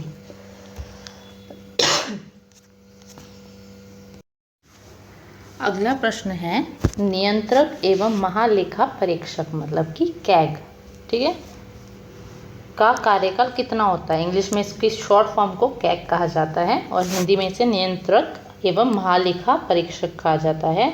इसका जो कार्यकाल होता है ये 6 वर्ष या 65 वर्ष, जो भी पहले पूरा हो वो होता है। और इसकी नियुक्ति कौन करता है? राष्ट्रपति करता है। ये अनुच्छेद 148 में आता है। और अभी हमारे वर्तमान में GC मुर्मू भारत के कैग हैं, GC मुर्मू। ठीक है, लोक निधि का अभिभावक भी कैग को ही कहा जाता है। अगला प्रश्न, ये बिजली विभाग में आया था। सरकार का वह स्वरूप जहाँ सत्ता या शासन एक व्यक्ति की हो तो उसे तानाशाही कहा जाएगा। ये तो बहुत आसान था। भारतीय संसद द्वारा एक वर्ष में कितने सत्र आयोजित किए जाने चाहिए? तो 3 किए जाने चाहिए। कौन कौन से? बजट सत्र, मानसून सत्र और शीतकालीन सत्र। ये इनकी अवधि दे रखी है कि कौन कौन से महीने में इनको जारी किया जाता है। भारतीय संविधान के किस अनुच्छेद में अस्पृश्यता मतलब कि अनटचेबिलिटी को समाप्त किया गया था? पहले छूत अछूत माना जाता था तो उसको समाप्त किया गया था अनुच्छेद 17 में। तो आप इसको ऐसे याद कर सकते हैं कि तू मेरे को मत छू, नहीं तो तेरे से कोई बीमारी मेरे को लग जाएगी, मेरे को खतरा है। ठीक है, जैसे अभी कोरोना की वजह से छुआछूत जैसा ही हो रहा है, कोई एक दूसरे को छूने नहीं देता, तो छूने से खतरा होना, खतरा 17। अस्पृश्यता छूने से खतरा तो अनटचेबिलिटी। भारतीय नागरिक को प्राण और दैहिक स्वतंत्रता किस अनुच्छेद में दी गई? अनुच्छेद 21। देखिए अनुच्छेद 21 बहुत ज़रूरी है। अगर आपसे ये पूछ ले कोई कि फ़ोन को इस्तेमाल करने की स्वतंत्रता या पानी पीने की स्वतंत्रता, ये सब कहाँ है? सब अनुच्छेद 21 में। ठीक है, किसी भी तरह की स्वतंत्रता सब अनुच्छेद 21 में है। वह कौन सा अनुच्छेद है जिसके द्वारा जो भारत रत्न और पद्म भूषण है आदि अलंकरण प्रदान किए जाते हैं? वो अनुच्छेद 18। अगला प्रश्न, पंचायती राज व्यवस्था, इनमें से कौन सा कथन सही नहीं है पंचायती राज को लेकर? देखिए ये अनुच्छेद 40 में वर्णित है, बिल्कुल सही। अनुच्छेद 40 हमें पंचायती राज के बारे में बताता है। 11वीं अनुसूची में आता है, बिल्कुल सही। 73वां संशोधन है, ये भी सही है। मगर 50% महिलाएं, ये सही नहीं है, क्योंकि महिलाएं कितनी है? 33%, 1/3 महिलाएं। ठीक है, अगला, पंचायत और नगर पालिका में को कितने क्षेत्रों का काम सौंपा गया है? तो देखिए ये ऑप्शन भी गलत है, ये भी गलत है, ये भी गलत है और ये भी गलत है। इसका सही आंसर है पंचायत को 29 और नगर पालिका को 18 विषय दिए गए हैं जिसमें वो काम कर सकते हैं। अगला प्रश्न, भारत की संविधान सभा ने राष्ट्रीय ध्वज को सर्वप्रथम स्वीकार कब किया था? ये देखिए 9 जनवरी के ग्राम सचिव के पेपर में आया था, शाम वाली शिफ्ट में, कि राष्ट्रीय ध्वज को कब स्वीकार किया गया था? 22 जुलाई 1947 को किया गया था। ठीक है, और एक झंडा समिति बनाई गई थी, उसके अध्यक्ष कौन थे? डॉक्टर राजेंद्र प्रसाद जी।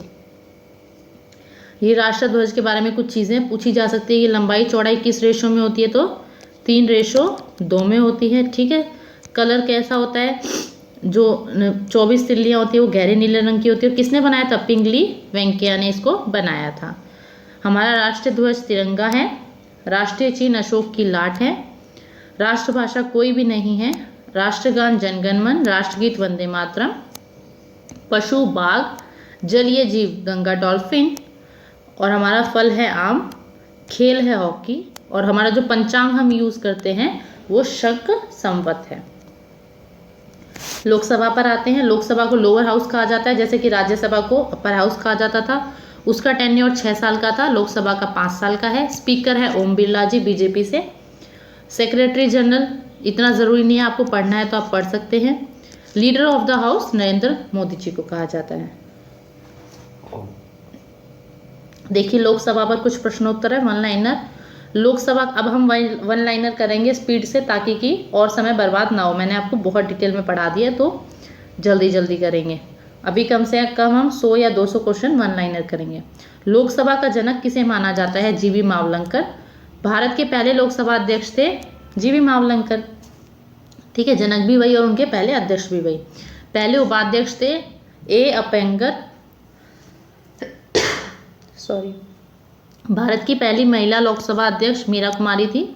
लोकसभा सदस्यों की मूल संख्या 552 और वर्तमान में है 545। 31वें संवैधानिक संशोधन द्वारा सदस्यों की संख्या कितनी निर्धारित की गई? 545। कौन सा संशोधन था? 31वां। ठीक है, लोकसभा में राज्यों की सीटें किस आधार पर आवंटित की जाती है? जनसंख्या के आधार पर। किस सदन में अविश्वास प्रस्ताव लाया जा सकता है? वो है लोकसभा। लोकसभा के अध्यक्ष का चुनाव कौन करता है? लोकसभा के सदस्य करते हैं। लोकसभा का जो अस्थायी अध्यक्ष होता है, जिसे प्रोटेम स्पीकर नियुक्त करता है, नहीं, लोकसभा का जो अस्थायी अध्यक्ष होता है जिसे प्रोटेम स्पीकर कहते हैं, उसे कौन नियुक्त करता है? राष्ट्रपति जी करते हैं। ठीक है, और अस्थायी लोकाध्यक्ष को प्रोटेम स्पीकर भी कहा जाता है। अगला प्रश्न, भारतीय संविधान के अनुसार देश का प्रथम नागरिक कौन होता है? भारत का राष्ट्रपति होता है। राष्ट्रपति का महाभियोग कहाँ से लिया गया है? आर्टिकल 61, एक बॉल में 6 छक्के। महाभियोग कहाँ से लिया गया है? यूएसए से, ठीक है, संयुक्त राज्य अमेरिका से। संविधान के किस अनुच्छेद के तहत राष्ट्रपति संघीय मंत्रिपरिषद की सलाह मानने के लिए बाध्य है? वो है अनुच्छेद 74, 7(4).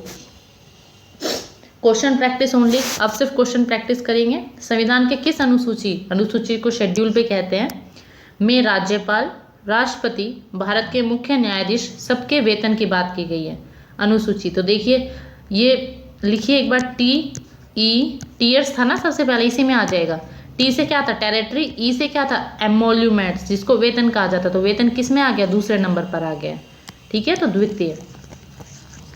राष्ट्रपति पर महाभियोग चलाने हेतु कितने दिन पूर्व नोटिस देना होता है? तो 14 दिन पहले, ठीक है। जो आर्टिकल 61 के थ्रू हमें महाभियोग चलाना है उसे 14 दिन पहले बताना होता है। किस अनुच्छेद के अंतर्गत राष्ट्रपति का निर्वाचन होता है? तो क्या था? 54 भाग 5 और अनुच्छेद 54। विधानसभा के कुल सदस्य संख्या का कितना भाग विधानसभा से चुनकर आता है? तो 1/3 भाग। अगला प्रश्न, विधान परिषदों में सर्वप्रथम किस अधिनियम के तहत भारतीयों को प्रतिनिधित्व किया गया था? तो वो था 1909 का अधिनियम। 15 अगस्त 1947 और 26 जनवरी 1950 के मध्य भारत का राजनीतिक दर्जा, मतलब कि राजनीतिक दर्जा क्या था? जब हम आज़ाद नहीं हुए थे, आज़ाद हो चुके थे और गणतंत्र नहीं बने थे, मतलब कि 15 अगस्त 1947 और 26 जनवरी 1950 के बीच में जब कॉन्स्टिट्यूशन रेडी हो रहा था, तो हमें किस नाम से जाना जाता था? तो डोमिनियन स्टेटस, मतलब कि ब्रिटिश राष्ट्रकुल का एक अधिराज्य, ठीक है। किसकी अनुमति से कोई भारतीय नागरिक विदेशी सरकार से कोई उपाधि या सम्मान प्राप्त कर सकता है? तो वो राष्ट्रपति जी की अनुमति से। अगला प्रश्न है, पंचायती राज प्रणाली किस पर आधारित है? तो पंचायती राज प्रणाली सत्ता के विकेंद्रीकरण पर आधारित है, ठीक है। सत्ता का विकेंद्रीकरण मतलब सबके हाथ में सत्ता होनी चाहिए, ग्राउंड लेवल तक, ठीक है। छोटे से छोटी जगह तक हमारी सत्ता पहुंचनी चाहिए, ठीक है। गांव तक भी पहुंची, कैसे पहुंची? सरपंच के हाथ में। भारत के प्रथम लोकसभा उपाध्यक्ष कौन थे? अभी हमने पढ़ा था ए अयंगर जी। शिक्षा पहले राज्य सूची का अंतर्गत आती थी, ठीक है। किसी संविधान संशोधन अधिनियम द्वारा इसे समवर्ती सूची में डाल दिया गया। तो कौन सा संशोधन था? 42वां संशोधन। लोकसभा सदस्यों को शपथ कौन ग्रहण कराता है? तो राष्ट्रपति या फिर उसके द्वारा कोई ऑफिशियल अपॉइंट किया गया हो, कोई और आदमी को अगर राष्ट्रपति जिम्मेदारी दे तो वो भी शपथ ग्रहण करा सकता है, ठीक है। अप्रत्याशित, अनफोर्सिन व्यय, मतलब ऐसे खर्च जो कि दिखते नहीं हैं, उनकी पूर्ति के लिए भारत की आकस्मिक निधि से कौन धन निकाल सकता है? तो राष्ट्रपति निकाल सकता है। किस सामाजिक बुराई को दूर करने के लिए शारदा एक्ट आया था? तो बाल विवाह को दूर करने के लिए। संविधान सभा की प्रथम बैठक कब हुई थी? अभी हमने पढ़ा था 9 दिसंबर, और दूसरी कब हुई थी? 11 दिसंबर, 2 दिन बाद ही। भारत के पहले उप प्रधानमंत्री सरदार वल्लभ भाई पटेल जी। अगला प्रश्न, समाजवाद वह टोपी है जो सुविधा के अनुसार पहनी जा सकती है, ये किसने कहा था? CEM जॉर्ज जी ने। किस एक्ट के तहत भारतीय सचिव की स्थापना हुई थी? तो भारतीय परिषद अधिनियम 1858 के तहत भारत सचिव की स्थापना हुई थी, ये एक पोस्ट है। परिसीमन आयोग का पदेन सदस्य कौन होता है? मुख्य चुनाव अधिकारी। देखिए परिसीमन आयोग क्या होता है? जो टाइम पर कि किस इलेक्शन की जगह पर अगर कहीं पर चुनाव हो रहे हैं तो आपका चुनाव क्षेत्र क्या है, आपकी सीमाएं क्या है, ये जो आयोग निर्धारित करेगा वो परिसीमन आयोग होता है। तो उसका सदस्य कौन होगा? मुख्य चुनाव अधिकारी ही होगा, ठीक है। जो अभी कौन है? सुशील चंद्रा जी, ठीक है। संविधान के किस अनुच्छेद में यह उक्ति की केंद्रीय कार्यपालिका शक्ति के प्रयोग में कोई व्यवधान नहीं उपस्थित होगा? तो यह अनुच्छेद 257 में है। अगले प्रश्न पर आते हैं। सार्वजनिक लेखा समिति में राज्यसभा के कितने सदस्य होते हैं? अभी हमने सारी समितियां पढ़ी थी, तो वहीं से ही हमसे पूछ रहे हैं कि पब्लिक अकाउंट कमेटी में कितने सदस्य थे? पहले तो टोटल 22 थे, ठीक है। 22 में से 15 लोकसभा और 7 राज्यसभा। तो राज्यसभा का पूछा तो क्या हो गया? 7। भारतीय संवैधानिक प्रस्तावना मतलब कि जिसे प्रीएम्बल कहा जाता है, उसमें आज तक कितनी बार संशोधन हुआ है? तो सिर्फ एक बार हुआ है। ठीक है। वह कौन सा अनुच्छेद है जिसमें भारत रत्न और पद्म विभूषण प्रदान किए गए हैं? तो वो आर्टिकल 18 है। ये क्वेश्चन रिपीट हुआ है। किस संविधान संशोधन के तहत सिक्किम को 22वां राज्य बनाया गया था? तो वो था 36वां संशोधन 1975। Doctor B R. अम्बेडकर ने किस मौलिक अधिकार का भारतीय संविधान का हृदय और आत्मा कहा है? अम्बेडकर जी ने किस मौलिक अधिकार को हमारे संविधान का दिल और आत्मा कहा है? तो संवैधानिक उपचारों के अधिकार को। ठीक है। भारतीय संविधान सभा में कब अंगीकृत किया गया? 26 नवंबर 1949 को। इसलिए 26 नवंबर को संविधान दिवस बनाया जाता है। सरकारी आयोग किस विषय से संबंधित था? सरकारी आयोग केंद्र और राज्य की जांच से संबंधित था। ठीक है। देखिए ये रहा सरकारी आयोग, ये 1983 में बना था और ये भारत के केंद्र और राज्य मतलब यूनियन और स्टेट में संतुलन बनाने के लिए था, शक्ति का संतुलन बनाने के लिए। भारतीय संविधान की संशोधन प्रक्रिया किस देश से ली गई है? दक्षिण अफ्रीका से। पंचायती राज अधिनियम 1992 द्वारा कौन सी सूची में जोड़ा गया? तो 11वीं सूची में। ठीक है। ये 11वीं में, तो 12वीं में क्या था? म्युनिसिपैलिटी। भारत के नीति निदेशक तत्व मतलब कि डीपीएसपी कौन से भाग में? तो देखिए अगर मैं डीपीएसपी लिखती हूँ तो 1 2 3 4 4 लेटर का है, तो भाग भी 4 में है। आगे चलते हैं। 87 संशोधन अधिनियम 2003 द्वारा निर्वाचन क्षेत्रों की परिसीमना का आधार जनना को निश्चित किया गया था। देखिए ये कह रहे हैं कि जो परिसीमन आयोग था उसने निर्वाचन क्षेत्र को फिक्स कर दिया था, निश्चित कर दिया था। कौन से संशोधन से? 87 संशोधन 2003 से। तो कौन सी जनगणना के आधार पर किया था? जनगणना 2001 के आधार पर। ठीक है। उसके बाद कोई बदलाव नहीं हुआ है। मूल अधिकार एक राज्य नीति निदेशक तत्वों से क्या अंतर है? मतलब कि जो फंडामेंटल राइट है वो डीपीएसपी से कैसे अलग है? देखिए जो हमारे मूल अधिकार होते हैं वो न्यायालय का संरक्षण प्राप्त होता है। मतलब कि कोई अगर हमारे मूल अधिकारों का हनन करता है तो हम न्यायालय में जा सकते हैं, शिकायत कर सकते हैं, मगर डीपीएसपी के साथ हम ऐसा नहीं कर सकते। ठीक है। और दूसरा ये होता है कि मौलिक अधिकारों को पूरा करने के लिए राज्य को बाध्य होता है। मतलब कि मौलिक अधिकार आपको एक स्टेट को मानने ही पड़ेंगे। ठीक है। मगर डीपीएसपी के लिए ऐसा नहीं होता। आप मानो, अगर आप मान सकते हो तो मानो, नहीं मान सकते तो कोई जोर जबरदस्ती नहीं कर सकता। अगला क्वेश्चन, ब्रिटिश संसद द्वारा इंडियन इंडिपेंडेंस एक्ट कब पारित किया गया था? जुलाई 1947 में। संविधान बनाने वाली प्रारूप समिति मतलब कि ड्राफ्ट कमेटी के अध्यक्ष कौन थे? भीमराव अंबेडकर जी। ठीक है। और इनके साथ साथ 6 और सदस्य भी थे। कौन कौन थे? अल्लादी कृष्ण स्वामी Iyer, N Gopal Swami Iyengar, DP Khetan. DP Khetan देखिए 1968 में मृत्यु के बाद डीटी कृष्णाचारी की जगह पर बने थे। कन्हैया लाल, एन माधवराव जो कि बीएल मित्र के स्थान पर बने थे, और सैयद मोहम्मद सदुल्ला। ये 6 और भीमराव अंबेडकर जी मिला के 7 लोगों ने ड्राफ्टिंग कमेटी बनाई थी। भारत सरकार का मुख्य विधि परामर्शदाता कौन होता है? वो महान्यायवादी होता है, अटॉर्नी जनरल होता है। संविधान की किस अनुसूची में केंद्र और राज्यों के बीच शक्तियों का बंटवारा है? ठीक है। शक्तियों का बंटवारा किसके बीच है? तो एक बार लिखिए, टीयर्स ऑफ ओल्ड पीएम। देखिए एफ का मतलब हमने फेडरल बताया था। फेडरल मतलब शक्तियों का बंटवारा, तो वो 7वीं सूची 1 2 3 4 5 6 7 F7 नंबर पे है। तो कौन सी सूची होगी? 12 में से 7वीं सूची। ठीक है। अगला है राज्यसभाओं में राज्यों का प्रतिनिधि किस राज्य का है और कितना है? सबसे ज़्यादा किसका था? उत्तर प्रदेश का था 31, और लोकसभा में भी उत्तर प्रदेश का ही है। भारत में राष्ट्रपति के चुनाव के लिए निर्वाचन मंडल के सदस्य कौन होते हैं? जब राष्ट्रपति का चुनाव होता है तो कौन कौन हिस्सा लेता है? लोकसभा, राज्यसभा और राज्य विधानसभाओं के निर्वाचित सदस्य हिस्सा लेते हैं। किसकी अनुमति के बिना राज्य को विधानसभा में कोई धन विधेयक पेश नहीं किया जा सकता? किसकी अनुमति चाहिए राज्य में? राज्यपाल की अनुमति चाहिए। राष्ट्रपति का भाषण, अभिभाषण कौन तैयार करता है? केंद्रीय मंत्रिमंडल। संविधान के किस अनुच्छेद में भारत के नियंत्रक महालेखा परीक्षक मतलब कि कैग की ड्यूटी के बारे में बताया है। मतलब कि हमें कैग पता है कि 148 में आता है, मगर उसकी शक्ति और ड्यूटी उससे अगले वाले में आती है 139 में। ठीक है। संविधान के किस अनुसूची में दल परिवर्तन की बात हुई है? तो कौन सा था? 52 अमेंडमेंट, मतलब 52 नंबर का संशोधन 10वीं अनुसूची में। और कौन से साल में? 1985 में। अगले प्रश्न पर आते हैं।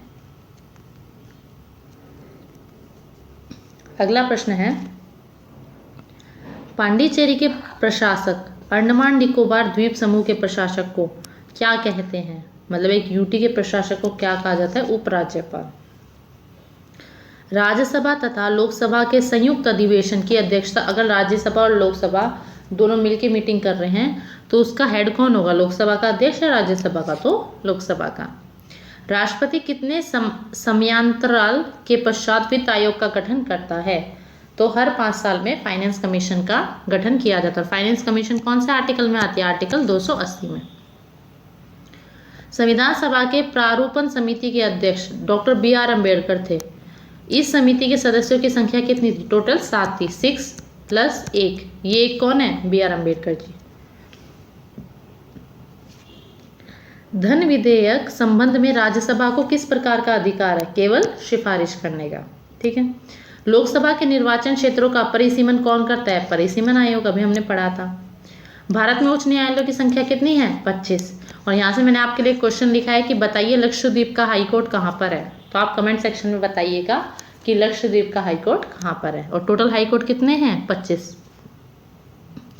यदि कोई व्यक्ति अपनी इच्छा से विदेशी राज्य की नागरिकता अर्जित करता है तो उसे भारत की नागरिकता का क्या होगा? वो अपने आप खत्म हो जाएगी, क्योंकि भारत एकल नागरिकता मतलब एक नागरिकता में विश्वास रखता है। तो अगर किसी ने किसी और जगह की ले ली तो भारत वाली अपने आप निरस्त हो जाएगी। भारत में संविधान सभा का गठन किस योजना के प्रस्तावों के अनुसार हुआ था? तो कैबिनेट मिशन योजना 1946। ठीक है। अनुसूचित जनजाति, फिर से क्वेश्चन रिपीट हुआ। SC ST कौन सी वो शेड्यूल में आते हैं? 5वीं और 6ठी में। देखिए ये कैबिनेट मिशन 1946, जिसमें 3 कैबिनेट मिनिस्टर ब्रिटेन से आए थे, स्टैमफोर्ड क्रिप्स, पैथिक लॉरेंस और AV अलेक्जेंडर।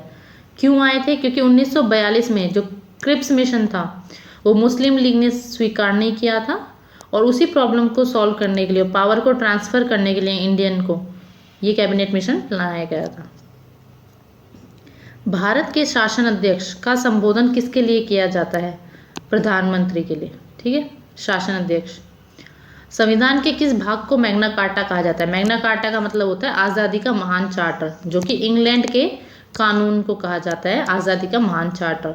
तो इंडिया में मैग्ना कार्टा भाग 3 को कहा जाता है। क्यों कहा जाता है? क्योंकि भाग 3 में फंडामेंटल राइट्स है, हमारे अधिकार है, जो कि आर्टिकल 12 से लेके 35 तक है, इसलिए भाग 3 को मैग्ना कार्टा कहा जाता है।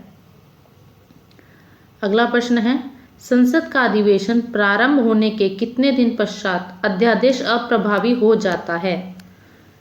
इस बीच संसद एक प्रस्ताव द्वारा उस पर अपनी स्वीकृति न दे दे। जब तक वो अपनी स्वीकृति ना दे तो अध्यादेश जो ऑर्डिनेंस है वो कैंसिल हो जाएगा, तो वो 6 सप्ताह होती है। भारतीय संविधान का कौन सा राज्य सरकारों को ग्राम पंचायतों को संगठित करने का निर्देश देता है? तो ग्राम पंचायत अभी हमने पढ़ी थी, किस में थी? अनुच्छेद 40 में। भारत को सत्ता का हस्तांतरण का उल्लेख, सबसे पहले कि हम भारत को सत्ता दे रहे हैं, इसका उल्लेख कहाँ किया गया था? क्रिप्स मिशन, जो कि कब आया था? 1942 में। 1942 में क्रिप्स मिशन आया था।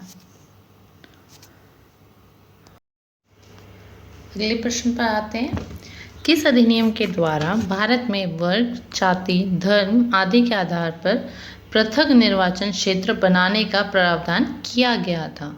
तो वो कौन सा था? मार्ले मिंटो रिफॉर्म था, जिसने ये भी कह दिया था कि हम मुस्लिम और हिंदू को अलग अलग पावर्स दे सकते हैं। तो वो 1909 में आया था। अंतर्राज्यीय परिषद के संबंध में उपबंध संविधान के किस अनुच्छेद में वर्णित है? मतलब इंटरनेशनल चीज़ों से रिलेटेड अगर हमें कोई संबंध बनाना है तो वो कौन सा अनुच्छेद बताता है हमें? 263। सरकारी उपक्रम समिति, पब्लिक सब कमिटी में 22 सदस्य होते हैं। तो ये पूछा है कि लोकसभा और राज्यसभा के कितने हैं? तो 15 + 7। भारत का प्रथम विधि अधिकारी कौन होता है? तो वो महान्यायवादी होता है, भारत का प्रथम विधि अधिकारी। इसको अटॉर्नी जनरल भी बोला जाता है और अटॉर्नी जनरल आर्टिकल 76 में आता है। लोकसभा में विपक्षी दल के नेता को मान्यता कब दी जाती है कि वो विपक्षी दल का, जब वो 10% सीटें ले ले, और ये न्यूनतम होती है। संपत्ति का अधिकार किस प्रकार का अधिकार है? हमने पढ़ा था कि आर्टिकल 44 ने संपत्ति के अधिकार को हटा के मौलिक अधिकारों से कौन सा अधिकार बना दिया है? वैधानिक अधिकार। पंचवर्षीय योजना का अनुमोदन और पुनर्निरीक्षण किसके द्वारा किया जाता है? राष्ट्रीय विकास परिषद द्वारा। राज्य स्तर पर मंत्रियों की नियुक्ति कौन करता है? राज्यपाल। नए राज्यों के गठन और सीमा परिवर्तन का अधिकार किसके पास होता है? संसद के पास। भारत में लोकसभा किसके द्वारा भंग की जा सकती है? प्रधानमंत्री के द्वारा नहीं की जा सकती। प्रधानमंत्री परामर्श दे सकता है राष्ट्रपति को। और कौन सा आर्टिकल के अंदर? आर्टिकल 85। आर्टिकल 85 से अगर राष्ट्रपति को लगता है कि यहाँ कुछ ठीक नहीं हो रहा है, कुछ गड़बड़ है, तो वो लोकसभा का विघटन कर सकता है। किससे परामर्श लेके? प्रधानमंत्री से। देखिए, मैं सिर्फ प्रश्नोत्तर करा रही हूँ। अगर आपको इन्हीं चीज़ों को डिटेल में पढ़ना है तो आप मेरा चैनल फॉलो कर सकते हैं। अभी मैंने उस पर पॉलिटी पढ़ानी शुरू ही की है। राज्यसभा का सर्वप्रथम गठन कब हुआ था? 3 अप्रैल 1952 को हुआ था। संसद का कोई सदस्य अपने अध्यक्ष की पूर्व अनुमति के बिना कितने दिनों तक सदन में अनुपस्थित रहे तो उसका स्थान रिक्त घोषित कर दिया जाता है? अगर कोई एब्सेंट रहे तो कितने दिन का प्रोटोकॉल होता है कि इस दिन के बाद भी नहीं आया तो उसका स्थान रिक्त कर दिया जाएगा? तो वो 60 दिन का होता है। ठीक है। लोकसभा अध्यक्ष को कौन चुनता है? लोकसभा के सदस्य। क्या संघ शासित क्षेत्र भी राज्यसभा में अपना प्रतिनिधि भेजते हैं? मतलब यूनियन टेरिटरी से भी कोई आता है? तो हाँ, आता है। राज्यसभा में यूनियन टेरिटरी से भी जो सदस्य हैं वो आते हैं। इसका आंसर यस है। अगला प्रश्न है, राष्ट्रपति पद सबसे कम अवधि के लिए पदारूढ़ रहने वाला व्यक्ति कौन है? राष्ट्रपति पद पर सबसे कम अवधि तक कौन रहे थे? डॉक्टर जाकिर हुसैन जी। राज्यों का भाषाई आधार पर गठन किस वर्ष किया गया था? 1956। किसके द्वारा? फजल आयोग कमेटी ना। भारतीय संविधान में किस अनुच्छेद को संविधान की आत्मा कहा गया? अनुच्छेद 32। लोकसभा के चुनाव क्षेत्रों का परिसीमन, फिर से देखिए परिसीमन आयोग आया है, तो उन्होंने क्या कहा है कि किस जनगणना के बाद कुछ बदलाव हो सकते हैं? वो 2026 तक पेंडिंग कर रखे, मतलब 2026 तक कोई बदलाव नहीं होगा, उसके बाद परिसीमन आयोग फिर से बनेगा। लोकसभा चुनाव क्षेत्रों का परिसीमन किस वर्ष की जनगणना के? ये क्वेश्चन रिपीट हो गया है, सॉरी। गोवा का किस वर्ष राज्य का दर्जा दिया गया था? 1987। नगर निगम का जो सर्वोच्च अधिकारी होता है उसे महापौर कहा जाता है। प्रथम लोकसभा में कितने राजनीतिक दलों का राष्ट्रीय दल के रूप में मनाई जाती है? मतलब कि जब प्रथम लोकसभा हुई थी तो कितने राष्ट्रीय दलों को मान्यता दी गई थी? तो 14 को। प्रधानमंत्री का सचिवालय किसके अधीन होता है? तो गृह मंत्रालय के अधीन होता है। राजस्थान उच्च न्यायालय कहाँ पर स्थित है? जोधपुर। प्रथम चुनाव आयुक्त कौन थे? सुकुमार सेन। अभी कौन है? जीसी मुर्मू। भारत की सर्वोच्च विधि संविधान को कहा जाता है। न्याय और शुल्क विधि सहायता का प्रावधान अनुच्छेद 39A में है। भारतीय संविधान के संघ और राज्यों के बीच का जो विभाजन है, ठीक है, जो भी हमने पढ़ा था कि शेड्यूल 7 में है, शेड्यूल 7 में है, वो कौन से देश से लिया गया है? कनाडा से। कौन सा अधिकार अब आपातकाल में भी समाप्त या सीमित नहीं किया जा सकता? व्यक्तिगत स्वतंत्रता और जीवन की सुरक्षा, जो कि 20 और 21 था, वो इमरजेंसी में भी कैंसिल नहीं किए जा सकते, ये दोनों आर्टिकल। ठीक है। संविधान के अनुच्छेद 24 के अंतर्गत कितने वर्ष से कम आयु वाले बच्चे को कारखानों में जोखिम भरे काम करने का नियुक्ति नहीं दी जा सकती? मतलब कि आप 14 वर्ष से छोटे बच्चे को काम करने के लिए नहीं रख सकते, जहाँ पर जोखिम है वो बाल श्रम के अंदर आएगा, और ये अनुच्छेद 24 के अंतर्गत आता है। ठीक है। स्वतंत्र भारत के प्रथम भारतीय गवर्नर जनरल कौन थे? चक्रवर्ती गोपालाचार्य। वर्तमान में भारतीय नागरिकों को कितने मौलिक अधिकार प्राप्त हैं? 6। पहले 7 थे, प्रॉपर्टी वाला हट गया तो 6 हो गए। मौलिक अधिकारों की सुरक्षा हेतु न्यायालय ने क्या बनाया हुआ है? रिट। और रिट कितनी होती हैं? 5। किस प्रधानमंत्री के कार्यकाल में दल बदल विरोधी विधेयक पास हुआ था? दल बदल विरोधी विधेयक हमने पढ़ा था ना, एंटी डिफेक्शन लॉ, तो वो पास हुआ था राजीव गांधी के कार्यकाल में। संविधान का वो कौन सा अनुच्छेद है जो न्यायपालिका और कार्यपालिका से पृथक्करण की बात करता है? मतलब इन दोनों को अलग अलग करता है कि आपका काम अलग है और मेरा काम अलग है, तो वो अनुच्छेद 50 है।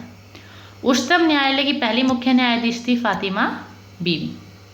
संविधान की प्रस्तावना में संशोधन करके क्या शब्द जोड़े गए थे? जो 42nd अमेंडमेंट हुआ था उसमें कुछ शब्द जोड़े गए थे ना, तो वो कौन से शब्द थे? पंथ निरपेक्ष, समाजवादी और अखंडता। राज्य की कार्यपालिका शक्ति किसमें निहित होती है? राज्यपाल में। कैबिनेट मिशन योजना के अनुसार संविधान सभा में कुल कितने सदस्य?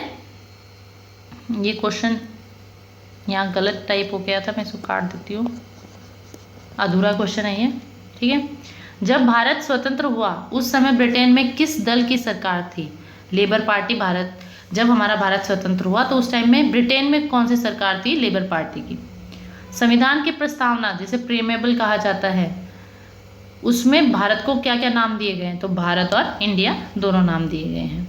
भारतीय संसद की कार्रवाई में बिना सदस्य प्राप्त किए, मतलब वहाँ की कोई सदस्यता उसको नहीं प्राप्त होती और वो फिर भी भाग ले लेता है, तो भारत के महान्यायवादी होते हैं, मतलब कि अटॉर्नी जनरल ऑफ इंडिया, जो कि वहाँ संसद में मौजूद हो सकते हैं बिना किसी सदस्यता के। और अटॉर्नी जनरल कौन से आर्टिकल में आते हैं? अनुच्छेद 76 में आते हैं, ठीक है।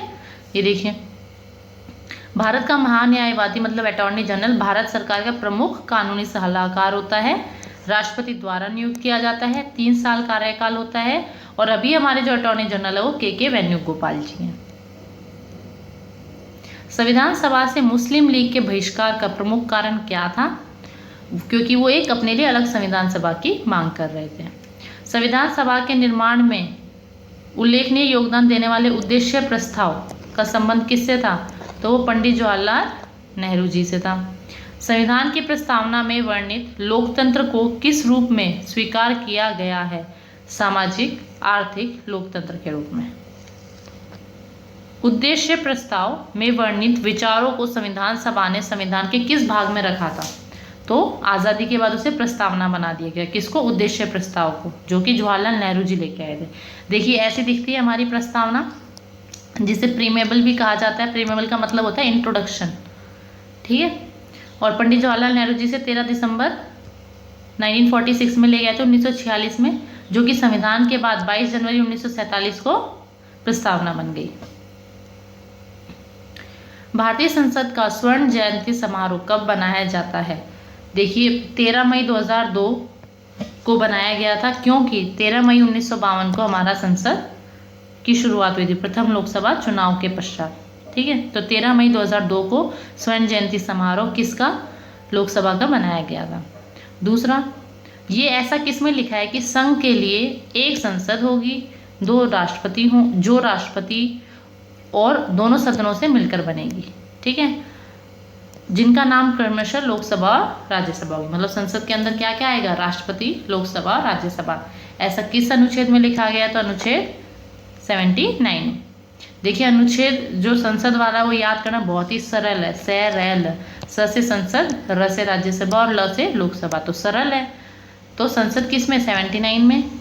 राज्यसभा किस में? 80 में। और लोकसभा किस में? 81 में। तीनों लगातार हैं, तो बहुत सरल है इसको याद करना, संसद, राज्यसभा, लोकसभा। अगला, संसद के अनुच्छेद 72 मतलब कि जो 7(2) नहीं था, 7(2) राष्ट्रपति जी हमारा 7(2) के अनुसार मृत्युदंड की क्षमा कौन दे सकता है? राष्ट्रपति। दल बदल के संबंधित किसी विवाद पर अंतिम निर्णय किसका होगा? सभापति का। नियंत्रक व महालेखा परीक्षक मतलब कि कैग की जो सैलरी होती है वो किसके बराबर होती है? उच्चतम न्यायालय के न्यायाधीश के बराबर, ठीक है, मतलब सुप्रीम कोर्ट के जो न्यायाधीश होंगे ना उनके बराबर। भारतीय संविधान के किस अनुच्छेद द्वारा बेगार तथा बालात श्रम को प्रतिषिधित किया गया है? मतलब मना किया गया कि बालकों से श्रम मत कराओ, तो वो है अनुच्छेद 23। भारतीय संविधान में एकल नागरिकता का प्रावधान है, मतलब एक ही नागरिकता ले सकते हो आप, 2 देश की नहीं ले सकते। तो ये हमने कौन से देश से लिया है? ब्रिटेन से। राजभाषा आयोग के प्रथम अध्यक्ष थे वीजी खरे। संविधान के अंतर्गत मूल अधिकारों को लागू करवाने की जिम्मेदारी किसकी होती है? सर्वोच्च न्यायालय और उच्च न्यायालय की। किस अनुच्छेद के तहत धार्मिक व्यवहार के लिए निश्चित धन पर कर की छूट प्रदान की जाती है? वो अनुच्छेद 27। सर्वप्रथम राष्ट्रीय आपात की उद्घोषणा 26 अक्टूबर 1962 को की गई थी। दूसरी बार राष्ट्रीय आपात की उद्घोषणा कब की गई? सेकेंड टाइम इमरजेंसी लगी तो कब लगी? 13 दिसंबर 1971 को। और पहली बार लगी थी 26 अक्टूबर 1962 को। और ये कौन सी वाली इमरजेंसी है? जो आर्टिकल 352 में राष्ट्रीय आपात वाली, ठीक है। और वो वाली पहले सबसे पहले कहाँ लगी थी? पंजाब में, जो प्रेसिडेंशियल इमरजेंसी होती है। और फाइनेंशियल वाली आज तक नहीं लगी है। तो देखिए 1962 में क्यों लगी थी? अरुणाचल प्रदेश में नेफा के कारण लगी थी, हमला हुआ था पाकिस्तान द्वारा 1971 में, जब वहाँ पर अघोषित युद्ध स्टार्ट हो गया था। और 1975 में आंतरिक शांति के लिए लगी थी। तो आज तक ये 3 बारी राष्ट्रीय आपात लगा है। राष्ट्रपति पर महाभियोग का आरोप संसद के किस सदन द्वारा लगाया जा सकता है? तो संसद के किसी भी सदन द्वारा लगाया जा सकता है। संविधान के किस अनुच्छेद द्वारा राष्ट्रपति को अध्यादेश जारी करने की शक्ति प्रदान है? वो है अनुच्छेद 1, 2, 3। भारत का राष्ट्रपति किसी ऐसे प्रश्न पर जिसमें विधि और तथ्य के अंतर्ग्रस्त हो किससे एडवाइस ले सकता है? तो सर्वोच्च न्यायालय से लेगा। अगर राष्ट्रपति को कोई सलाह चाहिए तो वो सर्वोच्च न्यायालय से लेगा। सर्वप्रथम किस अधिनियम के द्वारा भारत में उत्तरदायी शासन की स्थापना की गई थी? वो 1919 में की गई थी। संविधान सभा के अस्थायी अध्यक्ष थे डॉक्टर सचिदानंद सिन्हा जी। ब्रिटिश संसद के लिए चुनने वाले प्रथम भारतीय थे दादा भाई नौरोजी। भारत की स्वतंत्रता के समय भारतीय राष्ट्रीय कांग्रेस का अध्यक्ष कर रहे थे जेबी कृपलानी जी। राष्ट्रपति किस सूची के विषय पर अध्यादेश जारी नहीं कर सकता? तो राज्य की सूची पर, ठीक है। संविधान के आधारभूत ढांचे को सुरक्षित रखने का सिद्धांत सुप्रीम कोर्ट ने किस मामले में प्रतिपादित किया था? तो केशवनंदा भारती केस था, जो कि 1973 में हुआ था। वहां पर यह शब्द इस्तेमाल हुआ था, आधारभूत ढांचे को सुरक्षित रखना। भारतीय संविधान की प्रस्तावना में हमारे देश का क्या नाम उल्लिखित है? तो भारत और इंडिया। भारत में किस राज्य में सबसे पहले राष्ट्रपति शासन लागू हुआ था? तो पंजाब में, हमने पढ़ा था पहले। वर्ष 1938 में किस व्यक्ति ने वयस्क मताधिकार मतलब वोटिंग राइट के आधार पर संविधान सभा की मांग की थी? तो वो थे जवाहरलाल नेहरू जी। उस वित्तीय मंत्री का नाम बताइए जिसने 1962 में पहला आम बजट प्रस्तुत किया था? वो थे पीके चंद्रमुखा शेट्टी जी। और देखिए बजट जैसा कोई वर्ड संविधान में नहीं है, तो इन्होंने कहा कि संविधान में बजट को कहा गया, क्या कहा गया है? तो वार्षिक वित्तीय विवरण मतलब एनुअल फाइनेंशियल स्टेटमेंट को ही बजट कहा जाता है। जो आपका वार्षिक वित्तीय विवरण होता है उसी को ही बजट कहा जाता है। और वो आर्टिकल 112 में आता है, 110 में आपका मनी बिल आता है और 117 में आपका फाइनेंस बिल आता है। अगला प्रश्न, भारत की संचित निधि से धन निकासी हेतु किसकी स्वीकृति आवश्यक है? जो भारत की संचित निधि होती है, देखिए संचित निधि क्या होती है? कंसोलिडेटेड फंड्स ऑफ इंडिया, वह निधि जिसमें सरकार द्वारा या उसकी ओर से प्राप्त सभी राजस्व जमा कराया जाता है। इसके अतिरिक्त नए ऋण भी दिए जाते हैं और पुराने ऋण की भी अदायगी होती है इत्यादि जमा कराए जाते हैं। इसे खर्च करने की अनुमति, ये सारी चीज़ें जो इकट्ठी हो जाती है, राजस्व जमा हो जाता है, इसको वापस से खर्च करने की जो अनुमति है वो सिर्फ संसद के पास होती है। तो ऑप्शन में संसद नहीं था, तो इसका आंसर हो जाता है उपरोक्त में से कोई नहीं। ठीक है, अब देखिए जैसे संचित निधि थी ऐसे ही कंटीजेंसी फंड होता है और पब्लिक अकाउंट्स ऑफ इंडिया होता है। तो जो ये कंसोलिडेटेड फंड है और पब्लिक अकाउंट्स ऑफ इंडिया है, ये दोनों तो आर्टिकल 226 में आते हैं और कंटीजेंसी फंड 267 में आते हैं। भारत के राष्ट्रपति को किससे वेतन दिया जाता है? भारत की संचित निधि से दिया जाता है, कंसोलिडेटेड फंड से दिया जाता है। भारत में वित्तीय संकट की घोषणा अब तक कितनी बार की गई है? अभी हमने पढ़ा था कि एक बार भी नहीं। वित्तीय फाइनेंशियल, राष्ट्रपति की मृत्यु के बाद उपराष्ट्रपति राष्ट्रपति का पद कब तक संभाल सकता है? 6 महीने तक। संविधान में मंत्रिपरिषद के प्रधान के रूप में प्रधानमंत्री होने का प्रावधान है। तो अनुच्छेद 74(1) में। भारत में द्विसदन वाले कितने राज्य हैं? द्विसदन मतलब जहाँ पर विधानसभा भी है, दोनों सदन हैं, तो कितने राज्य हैं? हमारे 6 ऐसे राज्य हैं। कौन कौन से हैं? विधानसभा परिषद वाले 6 राज्य हैं, आंध्र प्रदेश, तेलंगाना, उत्तर प्रदेश, बिहार और महाराष्ट्र, कर्नाटका। वर्ष 2020 में आंध्र प्रदेश विधानसभा ने विधानसभा परिषद को समाप्त करने का प्रस्ताव पारित जरूर किया था, बट अभी तक मंजूर नहीं हुआ है। मतलब कि आंध्र प्रदेश ने कहा था कि हमें विधानसभा परिषद नहीं चाहिए, मैं इन 6 राज्यों से अलग होना चाहता हूँ, तो उसने प्रस्ताव रखा, बट वो अभी तक पारित नहीं हुआ है। भारतीय स्वतंत्रता अधिनियम 1947 कहाँ की संसद में पारित हुआ था? तो ब्रिटिश संसद में। कैबिनेट मिशन के 3 सदस्य कौन कौन से थे? मैंने अभी पढ़ाया था, पैथिक लॉरेंस, स्टैनफोर्ड क्रेप्स और एवी अलेक्जेंडर। और कब आया था कैबिनेट मिशन? 1946 में। अनुच्छेद 3 क्या करता है? देखिए, भाग 1 में था अनुच्छेद 1 से 4, तो क्षेत्र और सीमाओं से संबंधित था। तो अनुच्छेद 3 के अंतर्गत संसद को किसका अधिकार प्राप्त है? नए राज्य निर्माण, वर्तमान राज्यों के क्षेत्रों और सीमाओं में परिवर्तन। संसद के कितने सत्र होते हैं, उनके नाम बताइए। पढ़ चुके हैं हम 3, इसलिए मैंने आपको पहले थोड़ा थोड़ा पढ़ाया था, कितनी आसानी से आंसर आ रहे हैं। संसद के दोनों सदनों में प्रश्नकाल के ठीक बाद के समय को क्या कहा जाता है? शून्यकाल। महाधिवक्ता किसके द्वारा नियुक्त किया जाता है? देखिए, जो हमने महान्यायवादी पढ़ा था, अटॉर्नी जनरल, उसके जैसा ही महाधिवक्ता है। ये स्टेट के लिए होता है, वो यूनियन के लिए। उसे राष्ट्रपति अपॉइंट करता है, इसे राज्यपाल। वो आर्टिकल 76 में आता था, ये आर्टिकल 165 में है।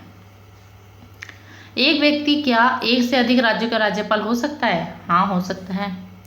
क्या उपराष्ट्रपति को महाभियोग द्वारा हटाया जा सकता है? नहीं। राष्ट्रपति राज्यपाल के परामर्श से अध्यादेश जारी कर सकता है, तो कौन से आर्टिकल से कर सकता है? तो राज्यपाल जारी कर सकता है, आर्टिकल 213। ठीक है, ये भी उल्टा हुआ है, जैसे 123 का 213, जो सुप्रीम कोर्ट और हाई कोर्ट में हुआ था ना, 12 का 4, 42 का 1।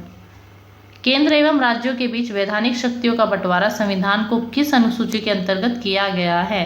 तो 7वीं सूची। संविधान के किस अनुच्छेद में ऐसी व्यवस्था है कि भारत का एक उपराष्ट्रपति होगा? मतलब उपराष्ट्रपति की पोस्ट कौन से अनुच्छेद में? अनुच्छेद 63 में।